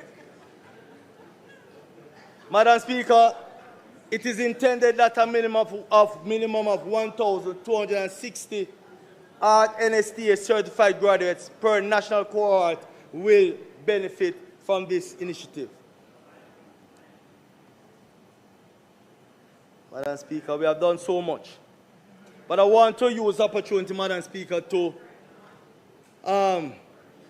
applaud the effort of Neptune Communications and Ispasat Communications, who assisted us with deploying satellites to assist with communication for the Jamaica Fire Brigade, JSF schools, and health facilities in communities affected by Hurricane Melissa in recent time.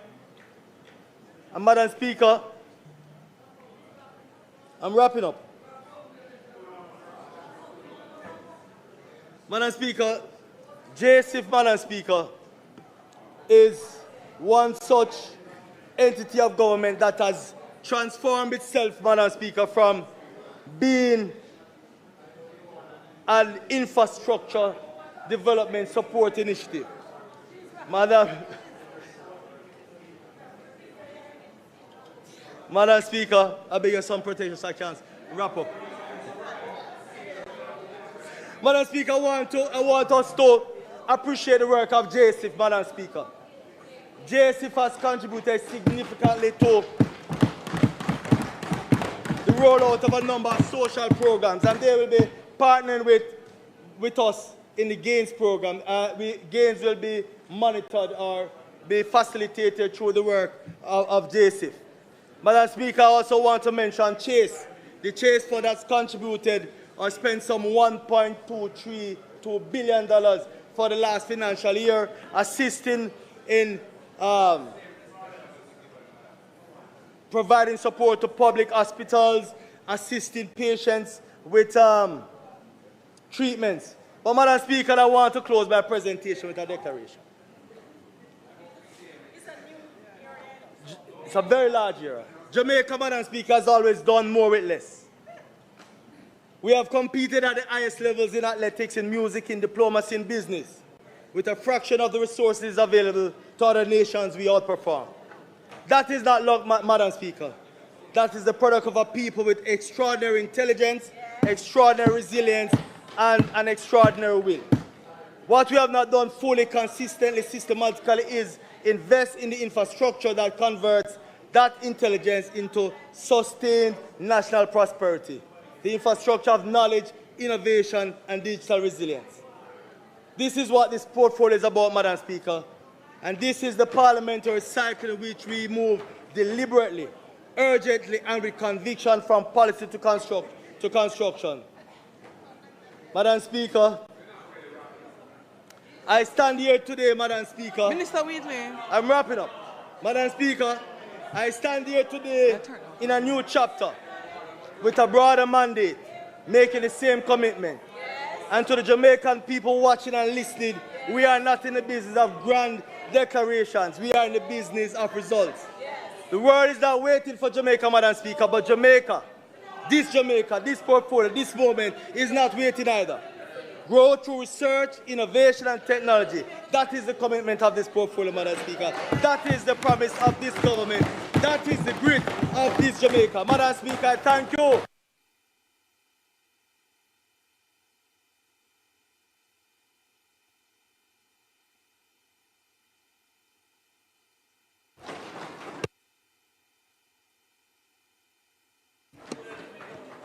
Orderly.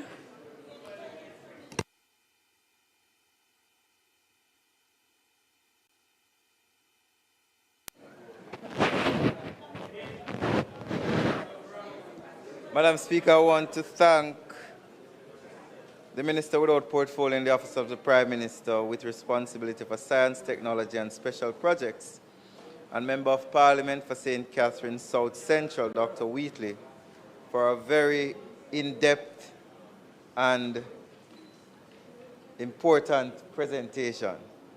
We will now have the Member of Parliament for Westmoreland Eastern, Dr. Dayton Campbell for his presentation.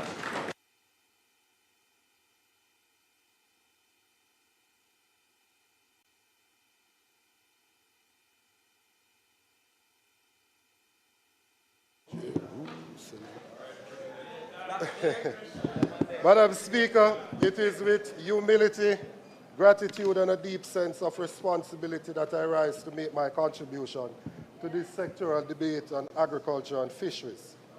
I give thanks to Almighty God for his guidance and strength. Public service is a sacred trust that demands wisdom, integrity, courage, and humility. As members of this honorable House, we are entrusted with the hopes, struggles, and aspirations of the Jamaican people, and we must remain faithful stewards of that responsibility. I express sincere gratitude to my family for their unwavering love, sacrifice, and support. Their encouragement has been a constant source of strength throughout the demands of public life. I also thank the leader of the opposition, the member from South St. Andrew, for his leadership and the confidence that he has placed in me, and I want to especially commend him for his love and commitment to the Jamaican people. To my team members, chief among them are my councillors, the mayor, the councillor for Betheltown, Danry Delancey, the councillor for the Darliston Division, Jerome Bacchus, the councillor for the Leamington Division, Amarcard Brown, and the councillor for the White House Division, Michael Jackson. I also want to recognize my deputy or junior spokesperson, Reverend Dr. Paul Blake, who is also here with us. To the volunteers, researchers, and constituency workers whose dedication helped connect our work to the realities faced by our people every day, I say thank you. Most importantly, Madam Speaker, I thank the people of Eastern Westmoreland for the trust they have placed in me. I carried their voices into this chamber. The farmer worried about drought, the fisherman praying for calm seas, the mother struggling with rising food costs, the young person seeking opportunity, and the elderly citizen hoping not to be forgotten. That is why the theme of my contribution. What's better than this? Especially when the deck around the pool is coated by shark coatings. It looks great. In agriculture and fisheries must not be measured by speeches, announcements, or consultations. It must be measured by results. It must reflect in farmers who have reliable access to water, markets, and protection from disasters. Fishers who have the equipment and support they need. Affordable food for consumers. Thriving rural communities. Meaningful opportunities for young people, and a Jamaica that is less dependent on imported food. When Jamaicans still struggle to afford basic food, when farmers continue to face repeated disaster without timely recovery support, when fishers wait too long for assistance, and when young people remain locked out of agriculture because they cannot access land, financing, training, or markets, we must be honest with ourselves. The system is not delivering as it should. I say this not only as a member of parliament, but as a farmer myself.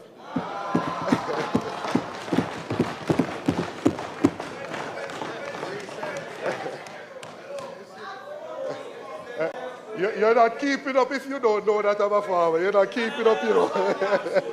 You're not keeping up. You're not keeping up. Madam Speaker, I know the anxiety of waiting on rainfall. I know the disappointment of seeing crops fail after months of labor. In communities like those across Eastern Westmoreland, agriculture is more than abstract policy issues. It is survival, dignity, opportunity, and hope. This debate, therefore, is not merely about statistics or policy documents.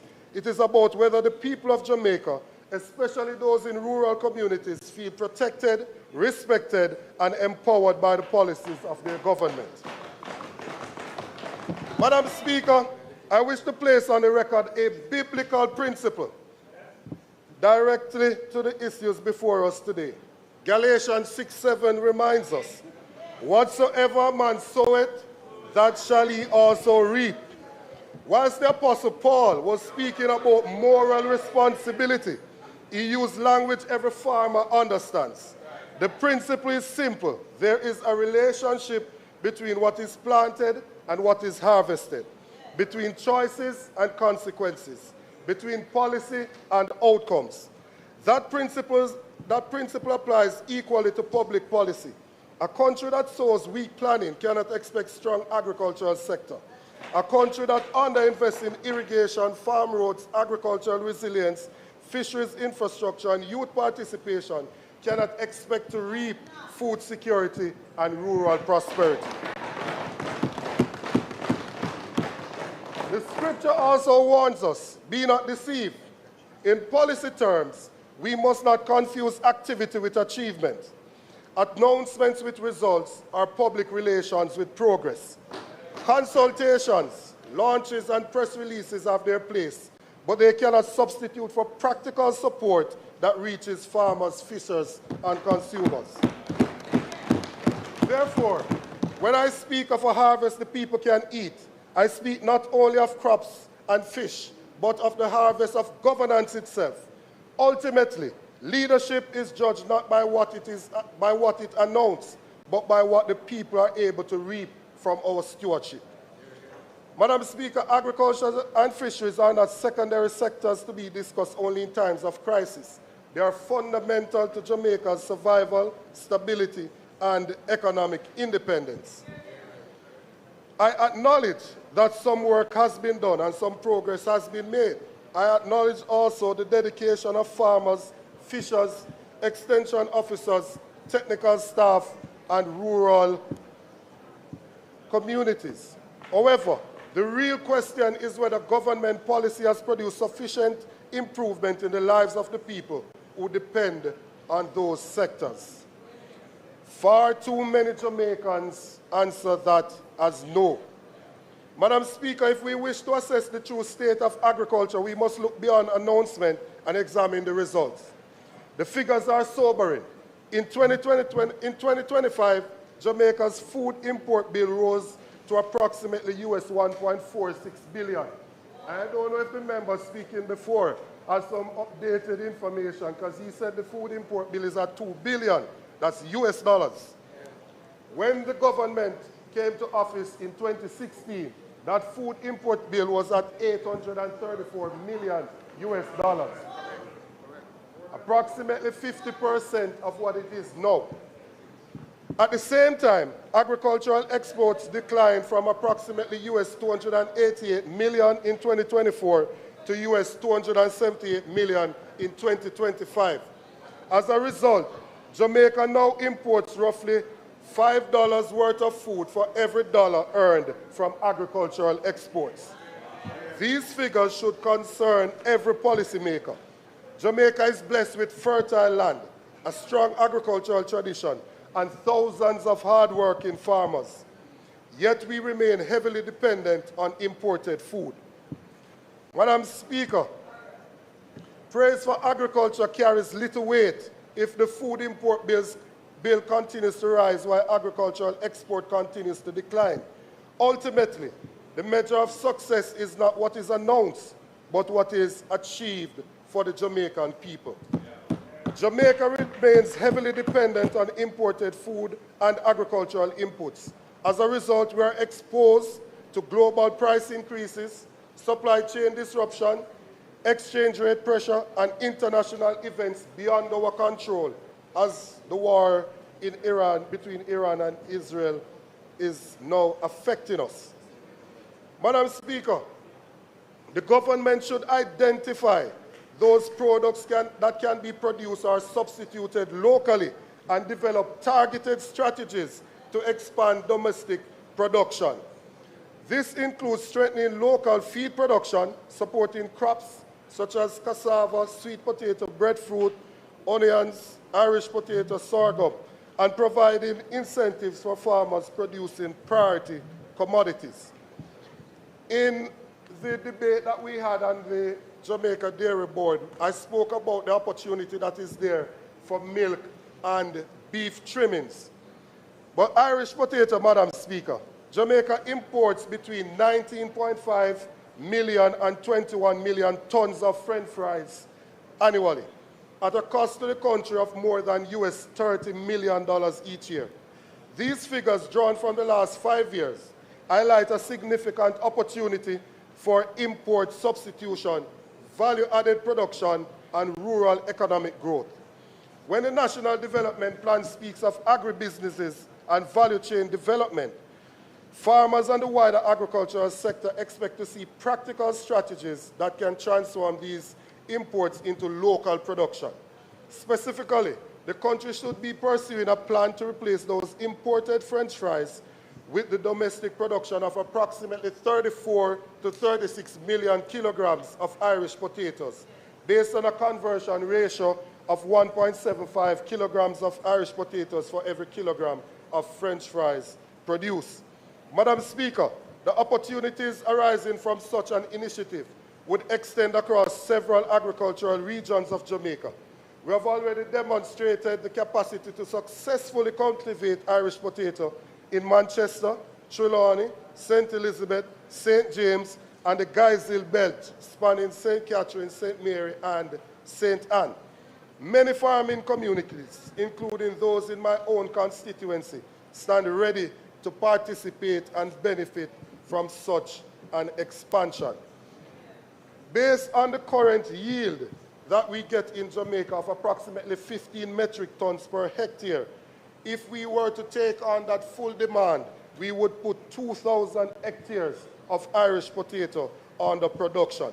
Madam Speaker, this is precisely the type of strategic thinking, detailed planning, and measurable economic opportunity that our farmers expect when government speaks about national development. Agribusiness and value chain development cannot remain abstract concepts in policy documents. They must be translated into clear production targets. Madam Speaker, I welcome the National Agricultural Development Plan and the efforts to establish a long-term vision for the sector.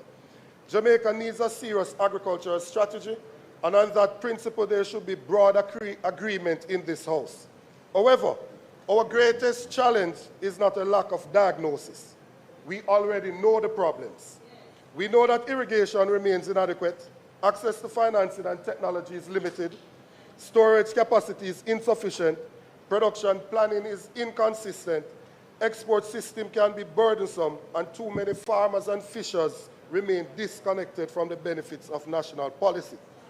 The danger is that the National Agricultural Development Plan becomes another document that accurately identifies problems but fails to meaningfully deliver change. Plans by themselves do not transform a country. Execution does. Execution requires clear priorities, measurable targets, transparent budget, defined responsibilities, regular reporting, and the political will to follow through. That is why I call for a public implementation framework to be attached to the plan, one that identifies priority projects, timelines, funding sources, implementing agencies, and measurable outcomes. The Jamaican people deserve to know not only what is proposed, but how success will be measured and when results can be expected. Madam Speaker, Hurricane Melissa exposed serious weaknesses in the way we protect and support the people who feed this country. I witnessed the devastation firsthand in eastern Westmoreland. I met farmers who saw months of labor destroyed overnight. I spoke to fishers who lost boats, engine, traps, and equipment. I saw families wondering how they would recover and whether they could afford to start again. Behind every damaged farm is a family. Behind every destroyed boat is a livelihood. And behind every statistic is a human story. The damage revealed not only the impact of a hurricane, but the vulnerability of the systems on which farmers and fishers depend.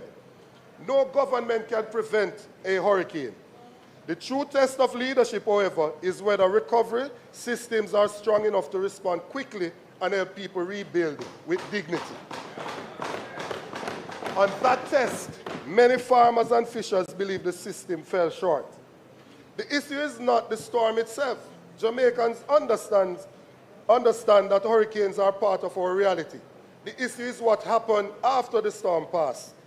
Too many people waited too long for assistance. Too many remained uncertain about available support, and too many felt forgotten once public attention moved on. Recovery cannot depend on hope. It requires funding, clear timelines, transparent criteria, and public accountability. I therefore call on the government to table a comprehensive recovery report to Parliament detailing the assistance delivered, beneficiaries reached, funds allocated and disbursed, outstanding needs, and measures being implemented to strengthen resilience against future disaster. Most importantly, disaster recovery must be built around the realities of production. Farmers cannot wait indefinitely to replant crops. Livestock require daily feed, and fishers must return to sea quickly to support their families.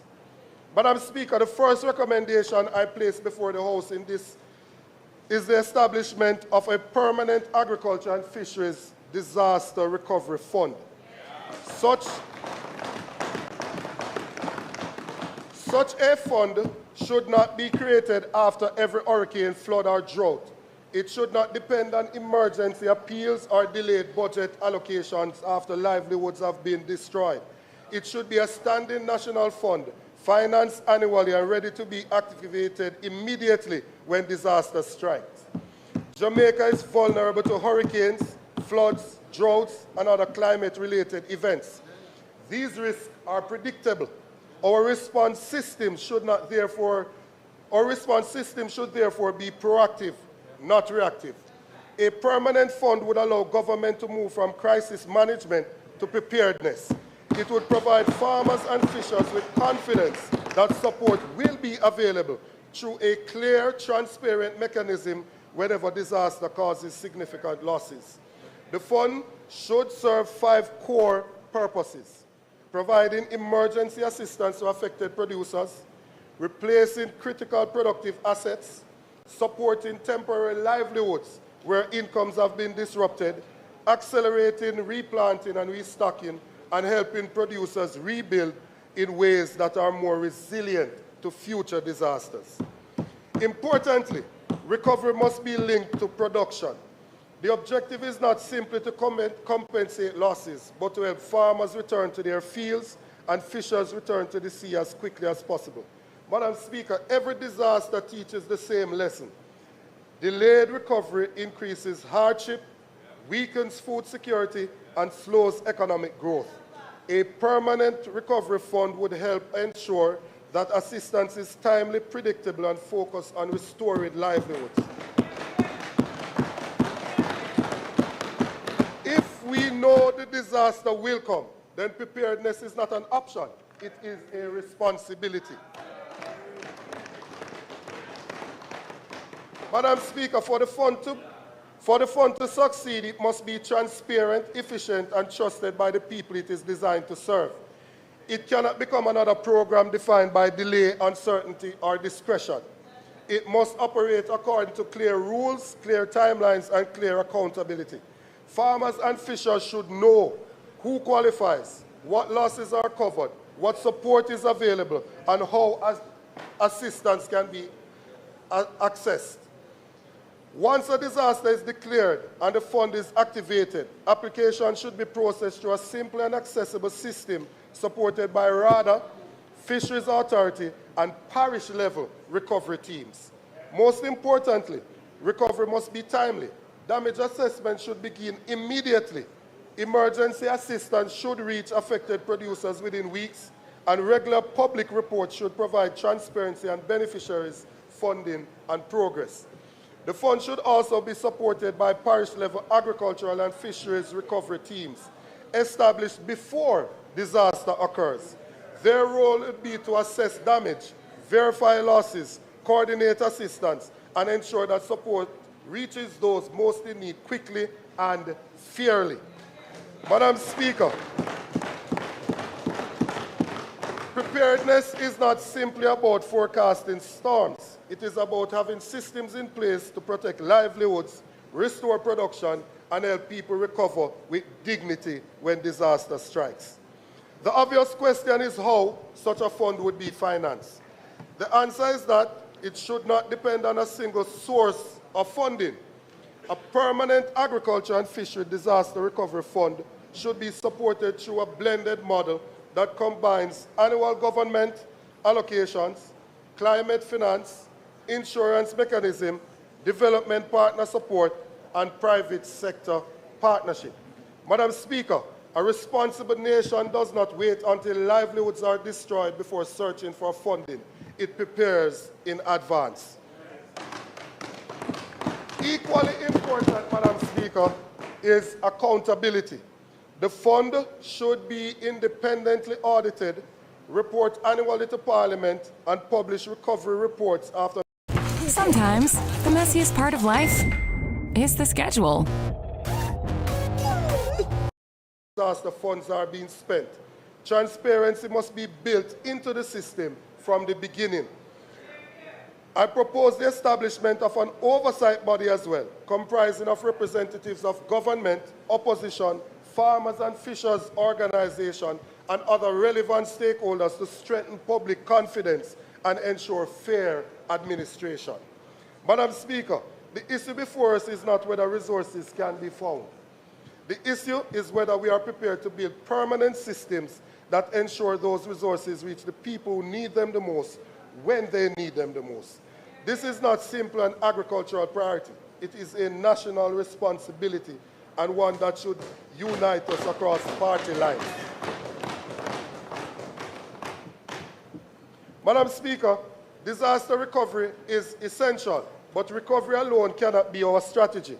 We must place equal emphasis on reducing vulnerability before disaster strikes. Climate change is no longer a future concern. It is a present reality.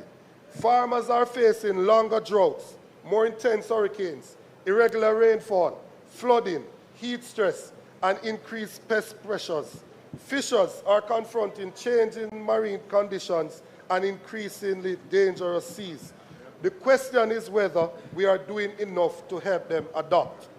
Serious resilience program must include expanded irrigation, water harvesting system, protected agriculture, drought-resistant crops, improved drainage, hurricane-resistant infrastructure, coastal protection, and modern early warning systems.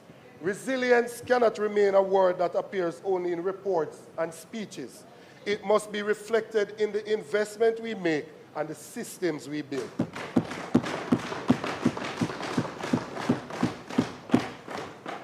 Madam Speaker, one of the fastest and most practical ways to strengthen food security is to reduce post-harvest loss. Too much of what our farmers produce never reaches to the consumers. Valuable produce is lost because of inadequate storage, limited cold chain infrastructure, insufficient processing capacity, and weaknesses in moving goods efficiently from farm to market. At a time when farmers are working hard to increase production, consumers are facing high food prices. Such losses are simply unacceptable. The government should therefore prioritize parish-level aggregation and distribution centers where produce can be sorted, graded, stored, processed, and connected to reliable markets. These facilities should be linked to schools, hospitals, hotels, supermarkets, exporters, and agro-processors to strengthen the journey from farm to table. We must also improve access to market intelligence. Farmers need timely information on demand, prices, and market opportunities so that production decisions can be guided by data rather than guesswork.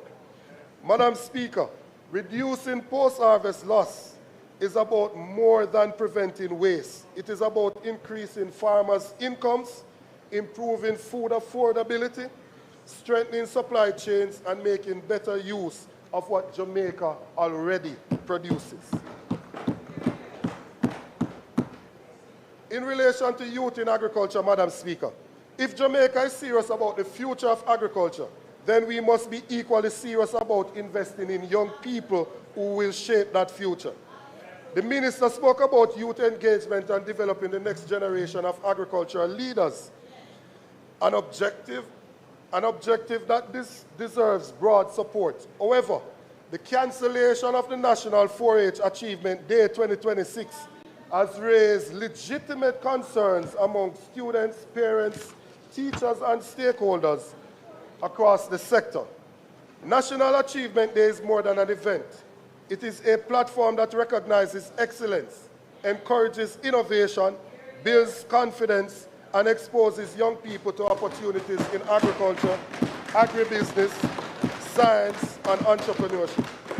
For many students, particularly those in rural communities, it is their opportunity to showcase their talent on a national stage. Against that background, the cancellation is disappointing and warrants a clear explanation. At a time when we are encouraging young people to enter agriculture, opportunities for recognition and participation should be expanding and not shrinking. I therefore call on the government to provide a full explanation for the cancellation, commit to restoring National Achievement Day in 2027, and consider hosting an alternative National Youth Agricultural Showcase this year so that students who have worked hard are not deprived of an opportunity to display their achievements. The 4-H movement also needs to be properly funded. Madam Speaker, Jamaica needs a clear and structured pathway for young people to enter and succeed in agriculture. That pathway should begin in our schools, extend through training, land access, financing, business development, and marketing opportunities. Madam Speaker, I also wish to recognize the indispensable contribution of women to the agricultural sector. Women are farmers, agro-processors, entrepreneurs, vendors, and community leaders. They play a critical role in food production, value-added processing, household food security, and rural development. Yet many continue to face barriers in accessing land, financing, equipment, irrigation, transportation, and farmer markets. If we are serious about agricultural development, then we must be equally serious about removing those barriers. I therefore support targeted programs that expand access to financing, training, processing, packaging, branding, and market opportunities for women-led agricultural enterprise and cooperatives.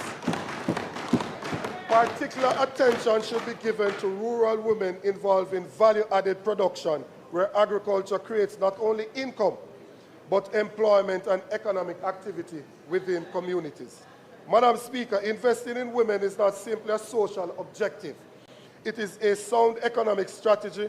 When women in agriculture succeed, families are strengthened, communities become more resilient, and the nation moves closer to achieving food security and inclusive growth.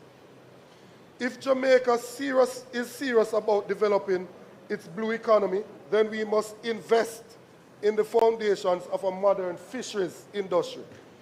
Fisheries need reliable landing sites, cold storage facilities, ice-making plants, market access, timely weather information, and stronger cooperative structure that improves efficiency and strengthens their position within the ecosystem. Madam Speaker, on the issue of predial larceny, no serious agricultural policy can ignore predial larceny. Farmers cannot be expected to invest, expand production, or encourage the next generation to enter agriculture if criminals can steal livestock and crops with little fear of consequences. Predial larceny is more than theft. It is an attack on rural livelihoods, food security, and economic growth. It undermines confidence, discourages investment, and weakens the agricultural sector. The government must strengthen its response through better coordination among law enforcement, RADA, farmers' organizations, local communities. Improve farm registration, stronger livestock identification system. And if you speak to most cattle farmers currently, Madam Speaker, they will tell you that they can't get any tags for their animals. So in essence, what we are doing is turning the hard-working farmers of the country into criminals when they are caught with these animals that they cannot properly identify. We need continued investment in farm roads. And Madam Speaker, on the issue of farm roads, the minister often stands up to talk about how many farm roads have been done. And oftentimes, it is about 300 or 400 meters of farm road when the road leading to the farm is 5 kilometers. And they've only repaired a section of 300 or 400 meters to say that we do 200 roads. That is not efficient, Madam Speaker, and that is not transformative. Madam Speaker, Jamaica must do more to capture the full value of what our farmers produce. Too often, the greatest economic value is created after harvest through processing, packaging and branding and marketing. Agro-processing therefore represents one of the clearest opportunities to increase incomes, reduce post-harvest losses, create jobs and expand exports. Whether it is fruits being transformed into juices, cassava processed into flour, or spices converted into value-added products, every stage of processing allows Jamaica to retain more wealth within the local economy. Madam Speaker, one of the greatest tests of government is whether promises are translated into measurable results. Too often, programs are announced and resources are allocated without sufficient public reporting on outcomes and impact. The Jamaican people deserve to know not only what was promised, but what was delivered. I therefore propose that the ministry publish an annual agriculture and fisheries sector scorecard reporting on key indicators such as farmers and fishers support, youth and women participation, agricultural expansion, farm road improvement, disaster recovery assistance, fisheries development, post-harvest loss reduction, and efforts to strengthen food security. Prime Minister, transparency is not a burden. It is a pillar of good governance. Clear reporting strengthens accountability, improves decision-making, and builds public confidence. If we are serious about transforming agriculture and fisheries, then performance must be measured not by announcements made, but by the results delivered. Madam Speaker, the opposition offers a practical agenda focused on implementation, accountability, and results.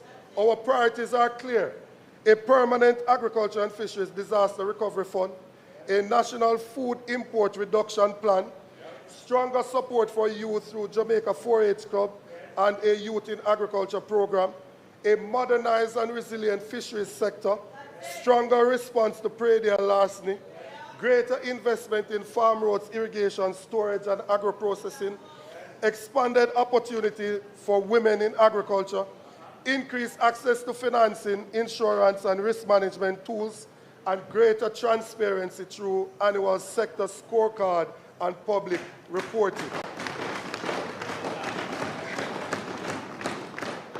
Madam Speaker, Jamaica just does not need more promises without delivery or plans without implementation. What our farmers and fishers need are policies that increase production, strengthen food security, expand opportunity, and improve livelihoods. This is the agenda we are proposing. That is the standard we should demand, and that is the future our agriculture and fisheries sector deserves. Madam Speaker, as the Member of Parliament for Eastern Westmoreland, I have witnessed the resilience, determination, and hard work of our farmers, fishers, and rural communities. They're not asking for favors. They're asking for opportunity. They're asking for partnership. They're asking for leadership that matches words with action. The opposition stands ready to support every measure that genuinely advances those goals, but we will continue to demand accountability, transparency, and results, because the Jamaican people deserve nothing less. And so, I return to the central theme of this debate. The true measure of success is not what is announced, but what is achieved. It is measured in the farmer who can earn a fair return from the land. It is measured in the fisher who can return safely to sea. It is measured in the young person who sees a future in agriculture. It is measured in families who can afford the food they need and in rural communities that can thrive with dignity and hope. That is the harvest Jamaica needs. That is the harvest our people deserve. And that is the harvest that we must all work together to achieve. Thank you very much. Sorry, I don't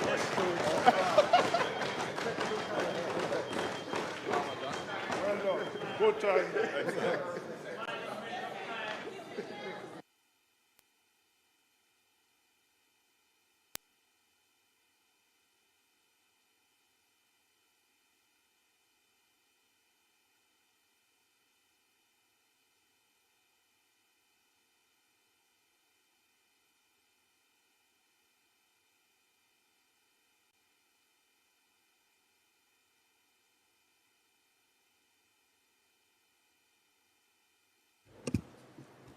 House Leader. Just go straight ahead. The House Leader, turn on his mic. Thank you very much, Madam Speaker. We want to thank the member from Westmoreland Eastern, a new convert to the farming sector, for his presentation. And we will now invite the member from Southeastern St. Mary, Mr. Christopher Brown, for his presentation.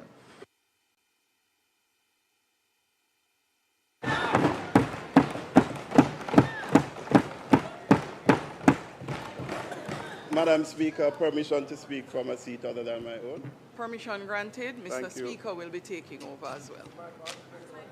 Yes. Madam Speaker, I rise today to make my contribution. I rise knowing that the confidence that has been reposed in me by the people of Southeastern St. Mary is strong.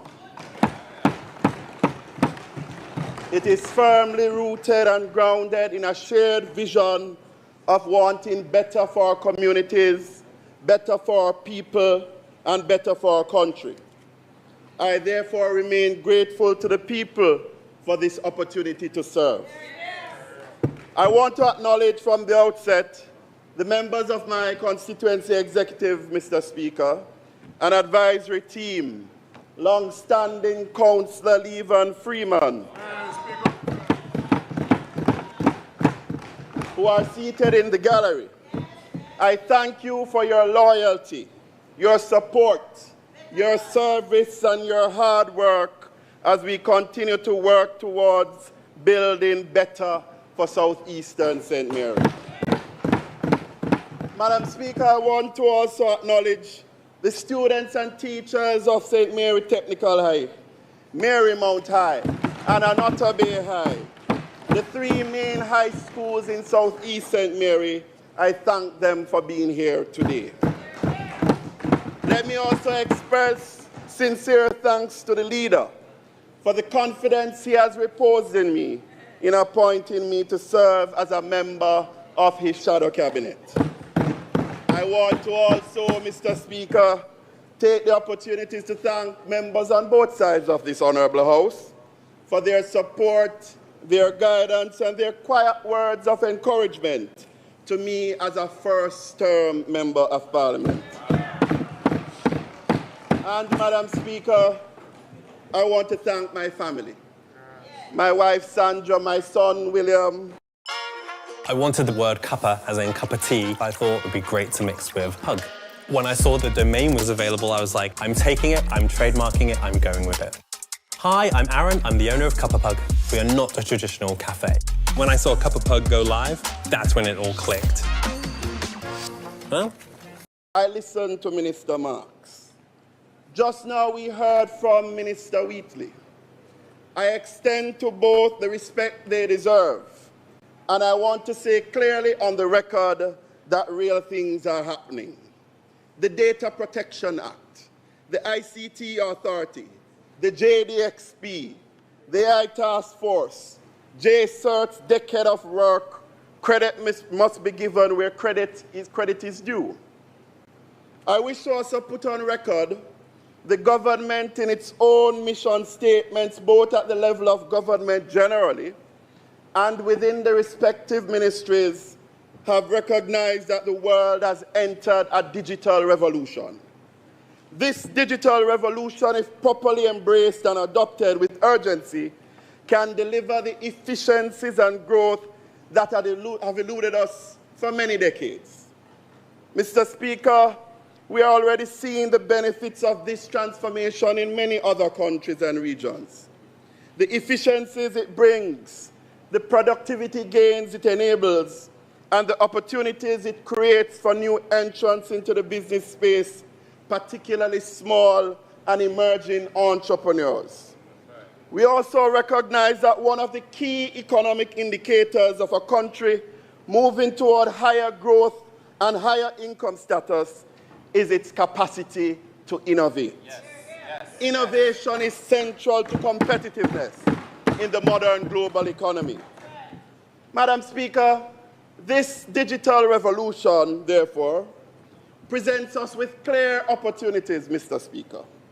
Opportunities for growth, for higher incomes, for better salaries, and for improved productivity across all sectors.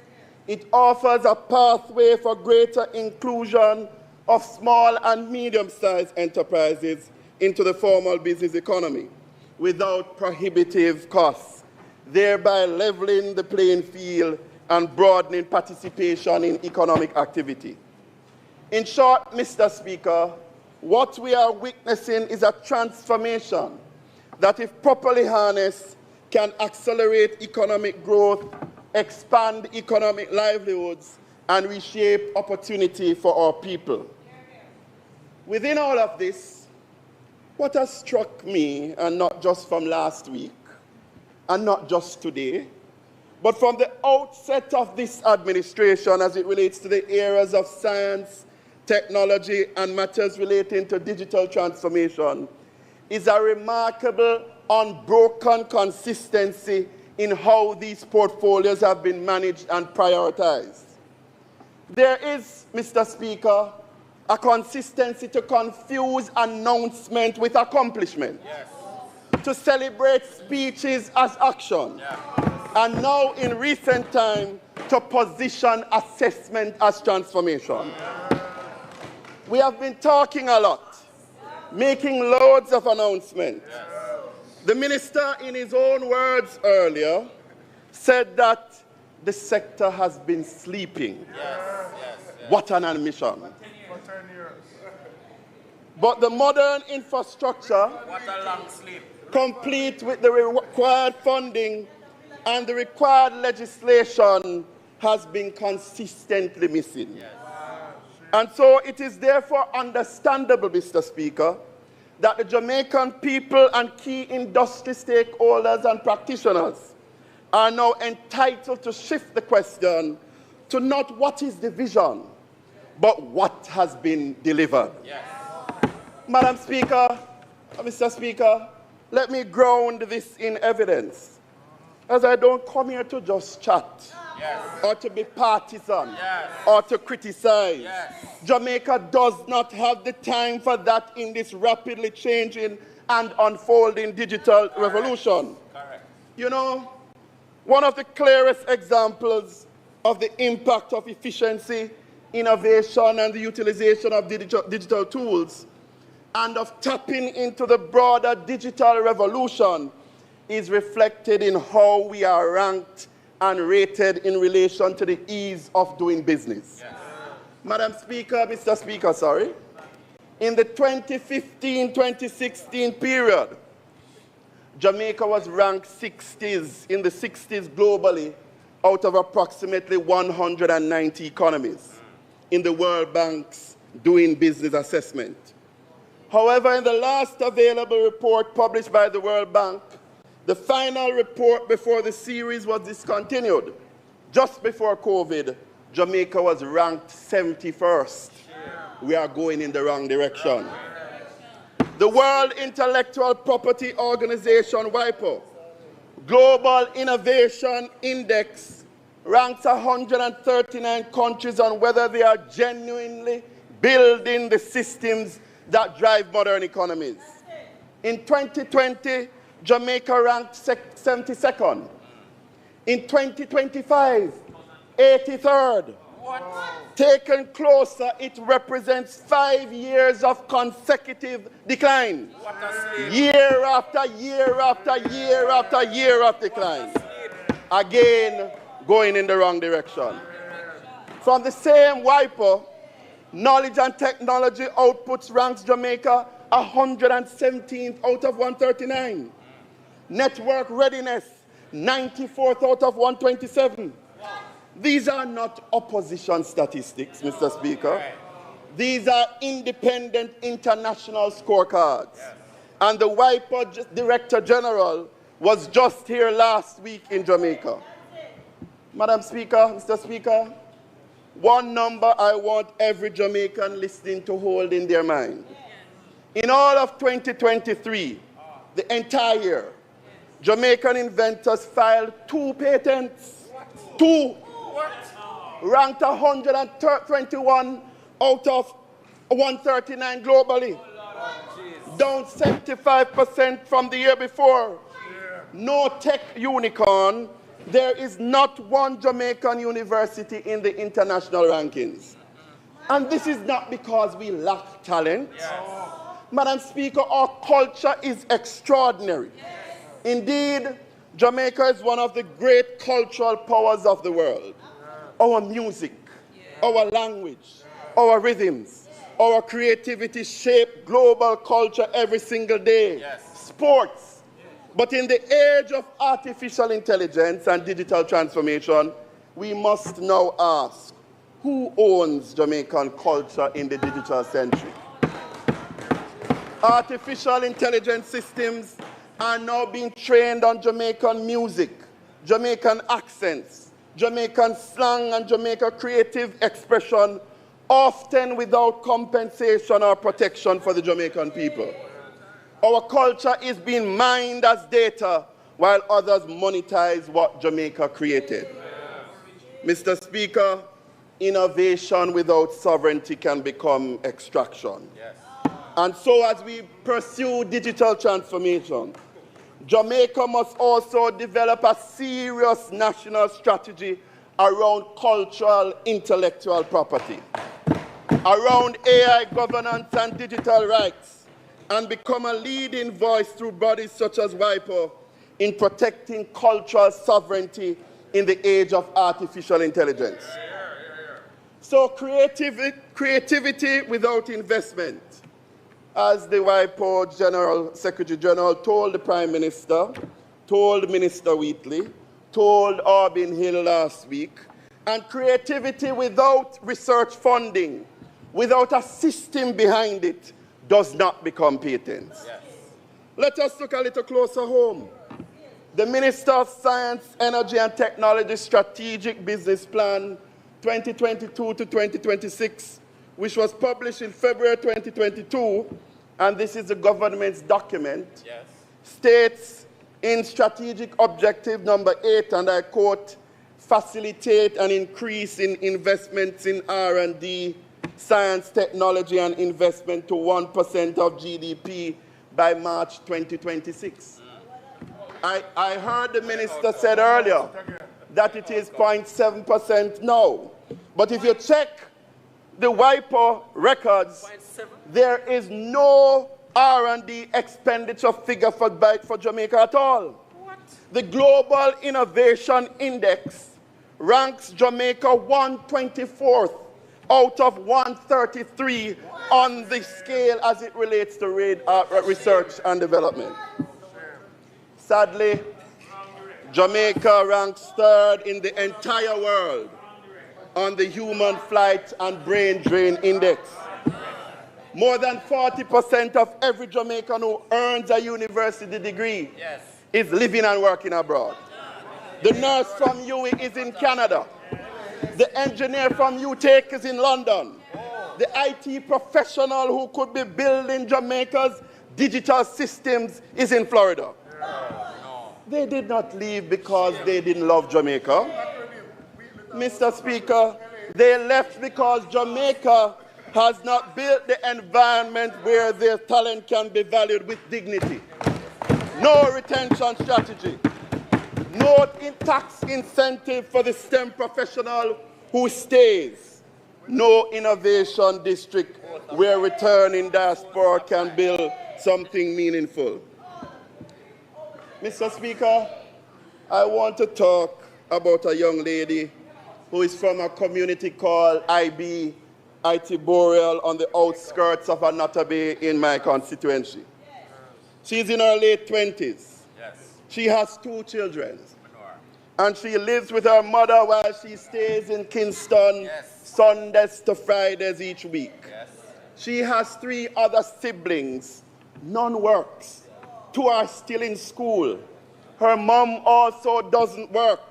She is the breadwinner. She handles hundreds of calls a day, works hard, sends what she can home to help with the household, trying with everything she has to build something for herself and her family. She works in one of Jamaica's call centers.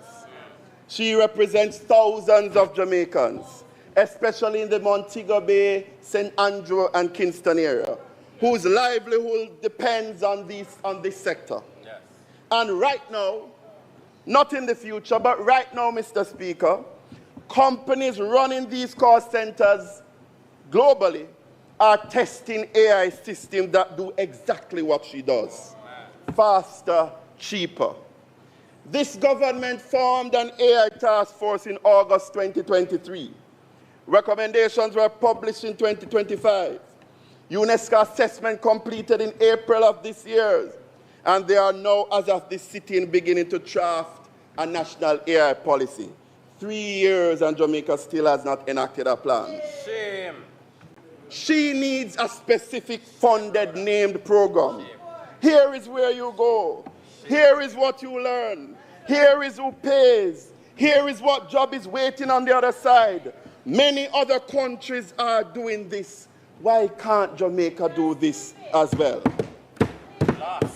There are thousands who are like this young lady who want an end to the glossy symposiums, who want an end to the nice speeches, who want an end to the dilly-dallying.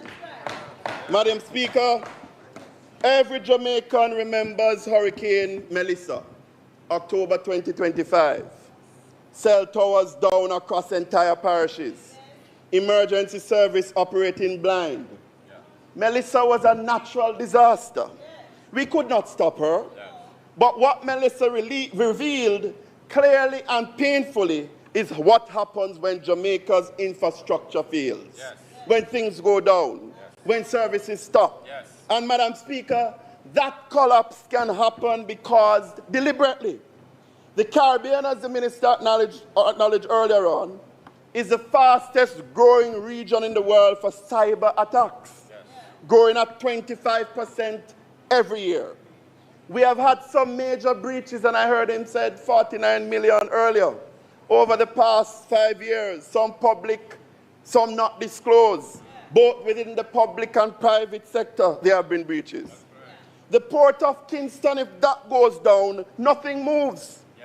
There is no institutional or legislative framework that gives the government of Jamaica legal authority to compel the public sector, to compel customs, to compel a hospital, a port, or a utility to meet minimum security standards. We hear the minister announcing that that is the start now. We need that long time and we need it now. Only a cyber security act can do that. Madam Speaker, that gap was identified in 2015. The government told the OAS, in their own words, the work is progressing with an anticipated completion in 2027. Madam Speaker, 2027. On the overarching national security strategy, cybersecurity strategy, the government told the OAS the updated strategy had an implementation target of December 31st, 2025. That deadline has passed. Has it been formally adopted? Has it been completed? Singapore passed its Cybersecurity Act in 2018. Jamaica's own target is 2027. 9 years behind Singapore. Madam Speaker, when I speak and stand here today, I not only speak as a legislator. Yes. I have been in the senior leadership of private sector companies in this country, across the table from the government institutions in these areas. I work directly with needs and experienced the lengthy delays, lethargy, and missed deadlines. I worked with eGov Jamaica and saw the downgrade, scaling down, underfunded activities which demoralized the professionals therein. I navigated jam decks with the Bank of Jamaica. So I've experienced the versions which are behind the conference and the glossy speeches. The pattern is real and always the same. Grand announcement, grand attention, and then timeline stretch, costs raise, confusion sets in, and eventually a new name, maybe a new minister, a new speech, a new acronym, and then it starts again. Jam decks from the private sector side, confusion, a complete legal tender framework, but no operational plumbing, no merchant adoption plan. Right now, no published roadmap. eGov became the ICT authority, a 6-year-old act, finally operationalized in April of 2025. Budget reduced, Minister, in the recent budget exercise. The JDXP now presented as a flagship achievement. The JDXP is the right tool, we acknowledge that. But where is the mandate requiring every ministry to use it by a specific date? The Data Protection Act, of which the minister spoke earlier, passed 2020, enforced 2023, a 3-year gap, and then widespread.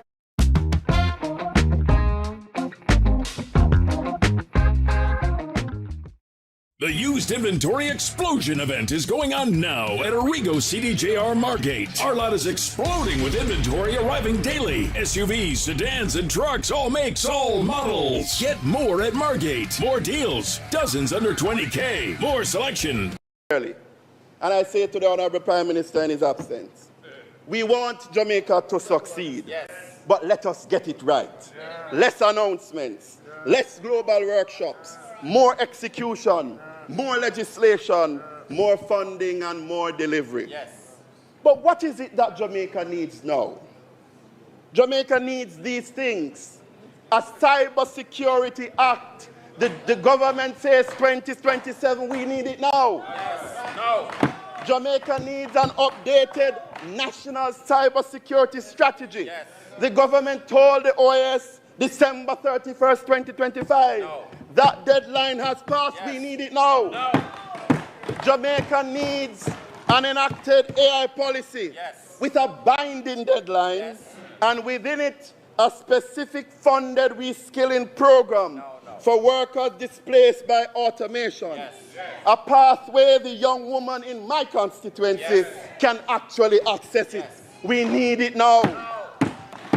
Jamaica needs one national digital skill plan, not 10 separate programs in 10 separate corners of the administration.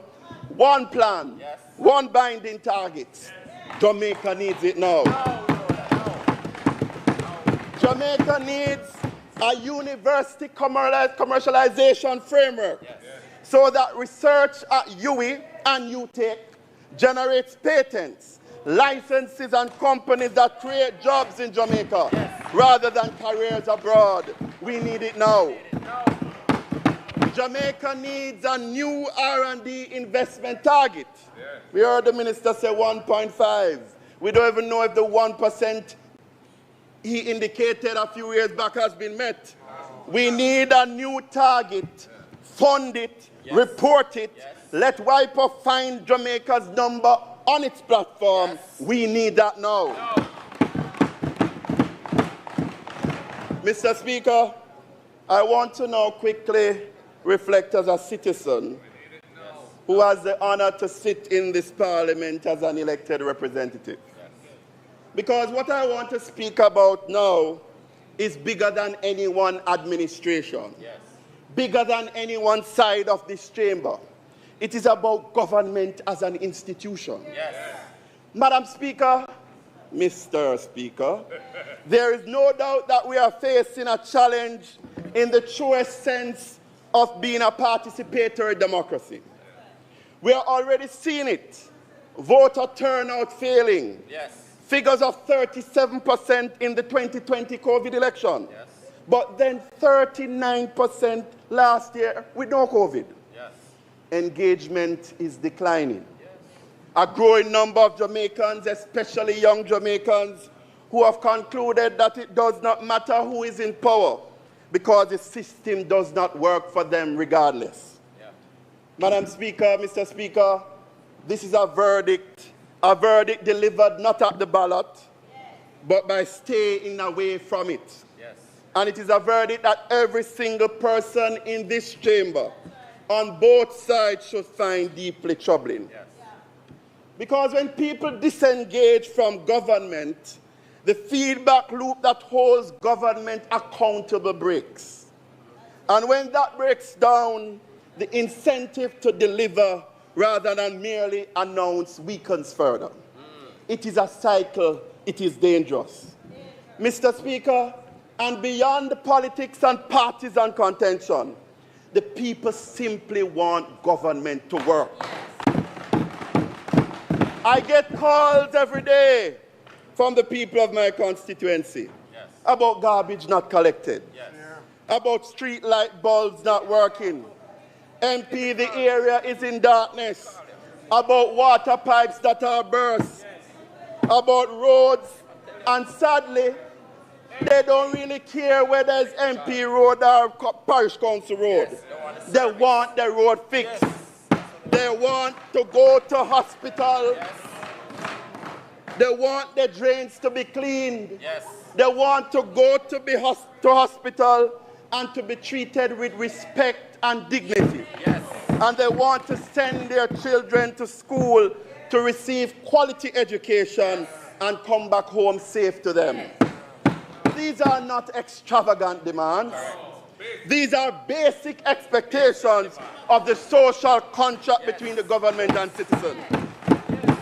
And when that contract is broken, Mr. Speaker, repeatedly and consistently, people do not just complain, they leave. They disengage. They conclude that government is for someone else. Technology alone cannot restore that. A digital twin cannot. A GovCloud cannot. An AI readiness assessment cannot. Only delivery can.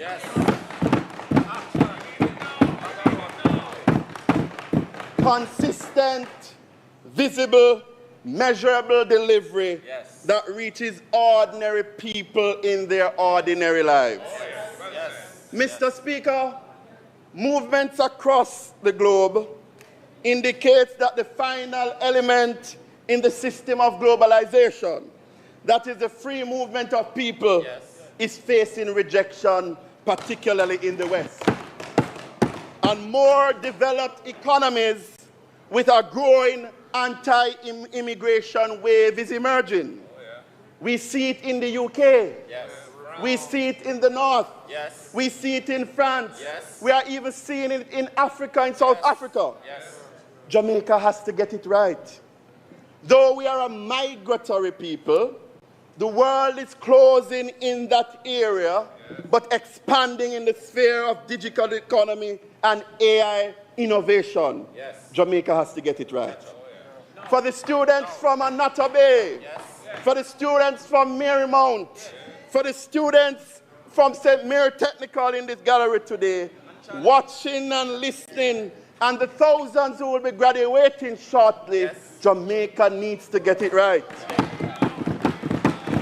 For the thousands of BPO workers, Jamaica has to get it right.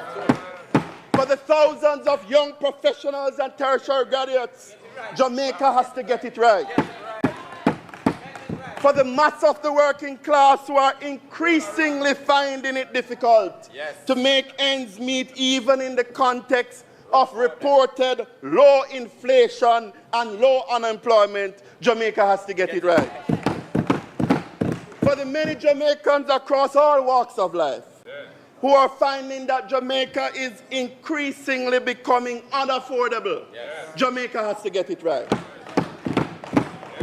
For the small and micro-sized business and individuals who want to set up their businesses or make their businesses grow and become efficient and productive, Jamaica has to get it right.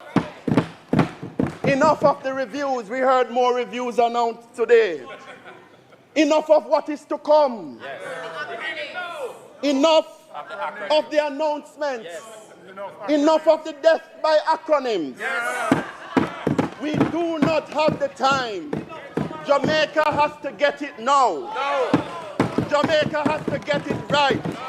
And we must lead that process from inside here. I thank you, Mr. Speaker.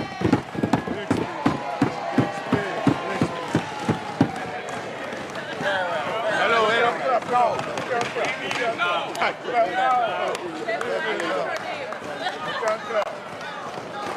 Well done. You can clap. Members of the gallery. You can clap. You can clap. Members within the gallery, though you may get excited, you are not supposed to show it by clapping or cheering. House leader.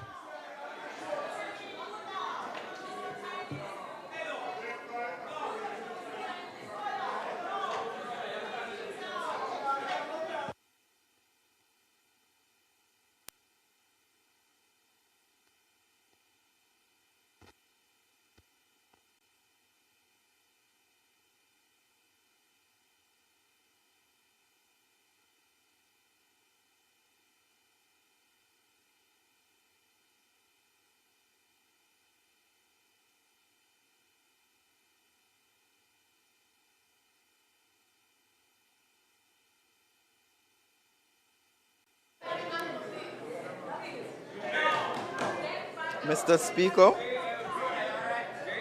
I now ask that you recommit the items. Previously suspended and maintained. Oh, thank you very much, member, for your very exciting presentation. We'd like to thank to be fair, you're correct. We received presentations today from the Minister without portfolio in the Office of the Prime Minister, with responsibility for science, technology and special projects, and Member of Parliament for St. Catherine South Central. Also from the Member of Parliament for Westmoreland Eastern, Dr. Dayton Campbell, and Member of Parliament for St. Mary's South Eastern. I think all three presentations merit commendation. And I want to also appreciate the members for recognizing the importance of time. Thank you very much. I wish to now suspend the debate, and I ask that you recommit the items previously suspended. The request is on the floor that the debate be suspended and a recommittal to the agenda items. Those in favor? Those against? The ayes have it. House Leader. Sorry.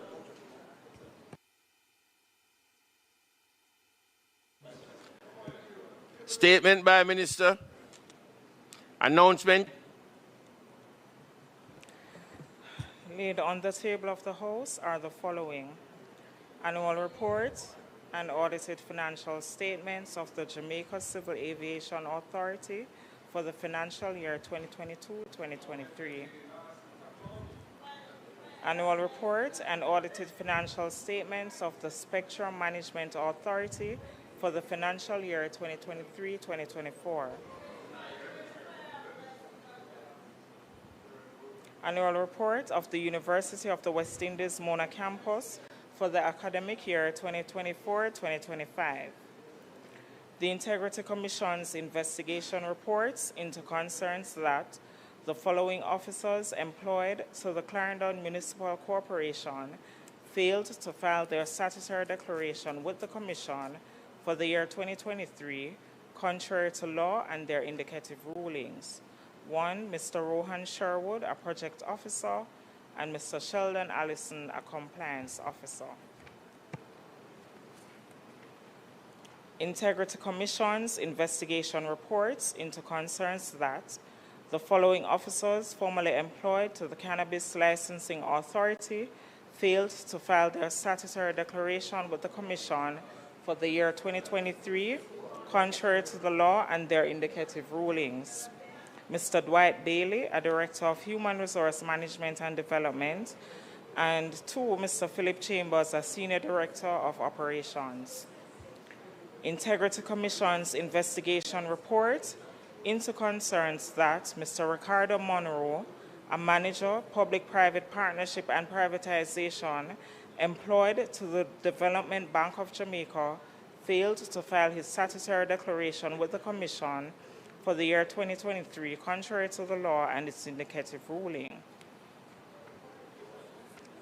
Integrity Commission's investigation reports into concerns that the following officers employed to the Forestry Department failed to file their statutory declaration with the Commission for the year 2023, contrary to law and their indicative rulings. 1, Mr. Jason Gordon, a Director of Forest Resource Assessment. 2, Mr. Jakes Plummer, a Senior Compliance and Enforcement Officer. And 3, Mr. Clovin Daniels, an Inventory and Source Officer. Integrity Commission's investigation reports into concerns that the following officers failed to file their statutory declaration with the Commission for the year 2023, contrary to the law and their indicative rulings. 1, Mr. Michael Hurst, a forklift operator or current porter employed to the Bank of Jamaica. 2, Mrs. Michelle Toyloy Carter, an Executive Director formerly employed to the Devon House Development Limited. And 3, Ms. Tion Harvey, a temporary audit assistant formerly employed to the Betting, Gaming and Lotteries Commission. Statement on fiscal performance for the Independent Fiscal Commission for the fiscal year 2025-2026. Bank of Jamaica Monetary Policy Statement for the 6 months ended March 2026. The Bank of Jamaica Quarterly Monetary Policy Report for the quarters ending February 2026 and May 2026. The Auditor General's Department's audited financial statements for the Parochial Revenue Fund for the financial year 2023-2024. Auditor General's Department certified appropriation accounts under head 16049 from the Management Institute for National Development 2024-2025. And finally, the report of investigation concerning allegations of corruption, impropriety, and irregularities in the grant, variation and revocation of firearm licenses and storage of firearms and ammunition at the Firearm Licensing Authority, FLA. Thank you, Mr. Speaker. Bills brought from the Senate. The following is a message from the President of the Senate to the Honorable House of Representatives. I have the honor to advise the Honorable House of Representatives that on the 22nd day of May 2026, the following bills were passed in the Senate without amendment: an act to amend the Conch Export Levy Act and an act to amend the Jamaica Dairy Development Board Act, expand the definition of milk in keeping with international standards, and provide for connecting matters. Honorable Thomas Tavares Vinson, OJ, CD, KC, JP, President of the Senate. Thank you, Mr. Speaker. Petitions, papers, report from committees, notice of motion given orally, Mr. Speaker, I beg to give notice that at the next meeting of the House, I will move the following motion. Be it resolved that this Honourable House appoints a select committee comprising of the following members. Honourable Robert Montague, Chairman. Honourable Xavier Main, Honourable Donovan Williams, Honourable Tova Hamilton, Mr. Dwayne Smith, Mr. Julian Robinson, Mr. Dennis Gordon, and Mrs. Heather Miller Bennett, to sit jointly with a... If you don't know what's wrong, know where to go. Veg, the better, kinder ER for pets. You begged for me to let you die, and I did not. I helped those. For the use of and operation of community common property, to provide for the regulation,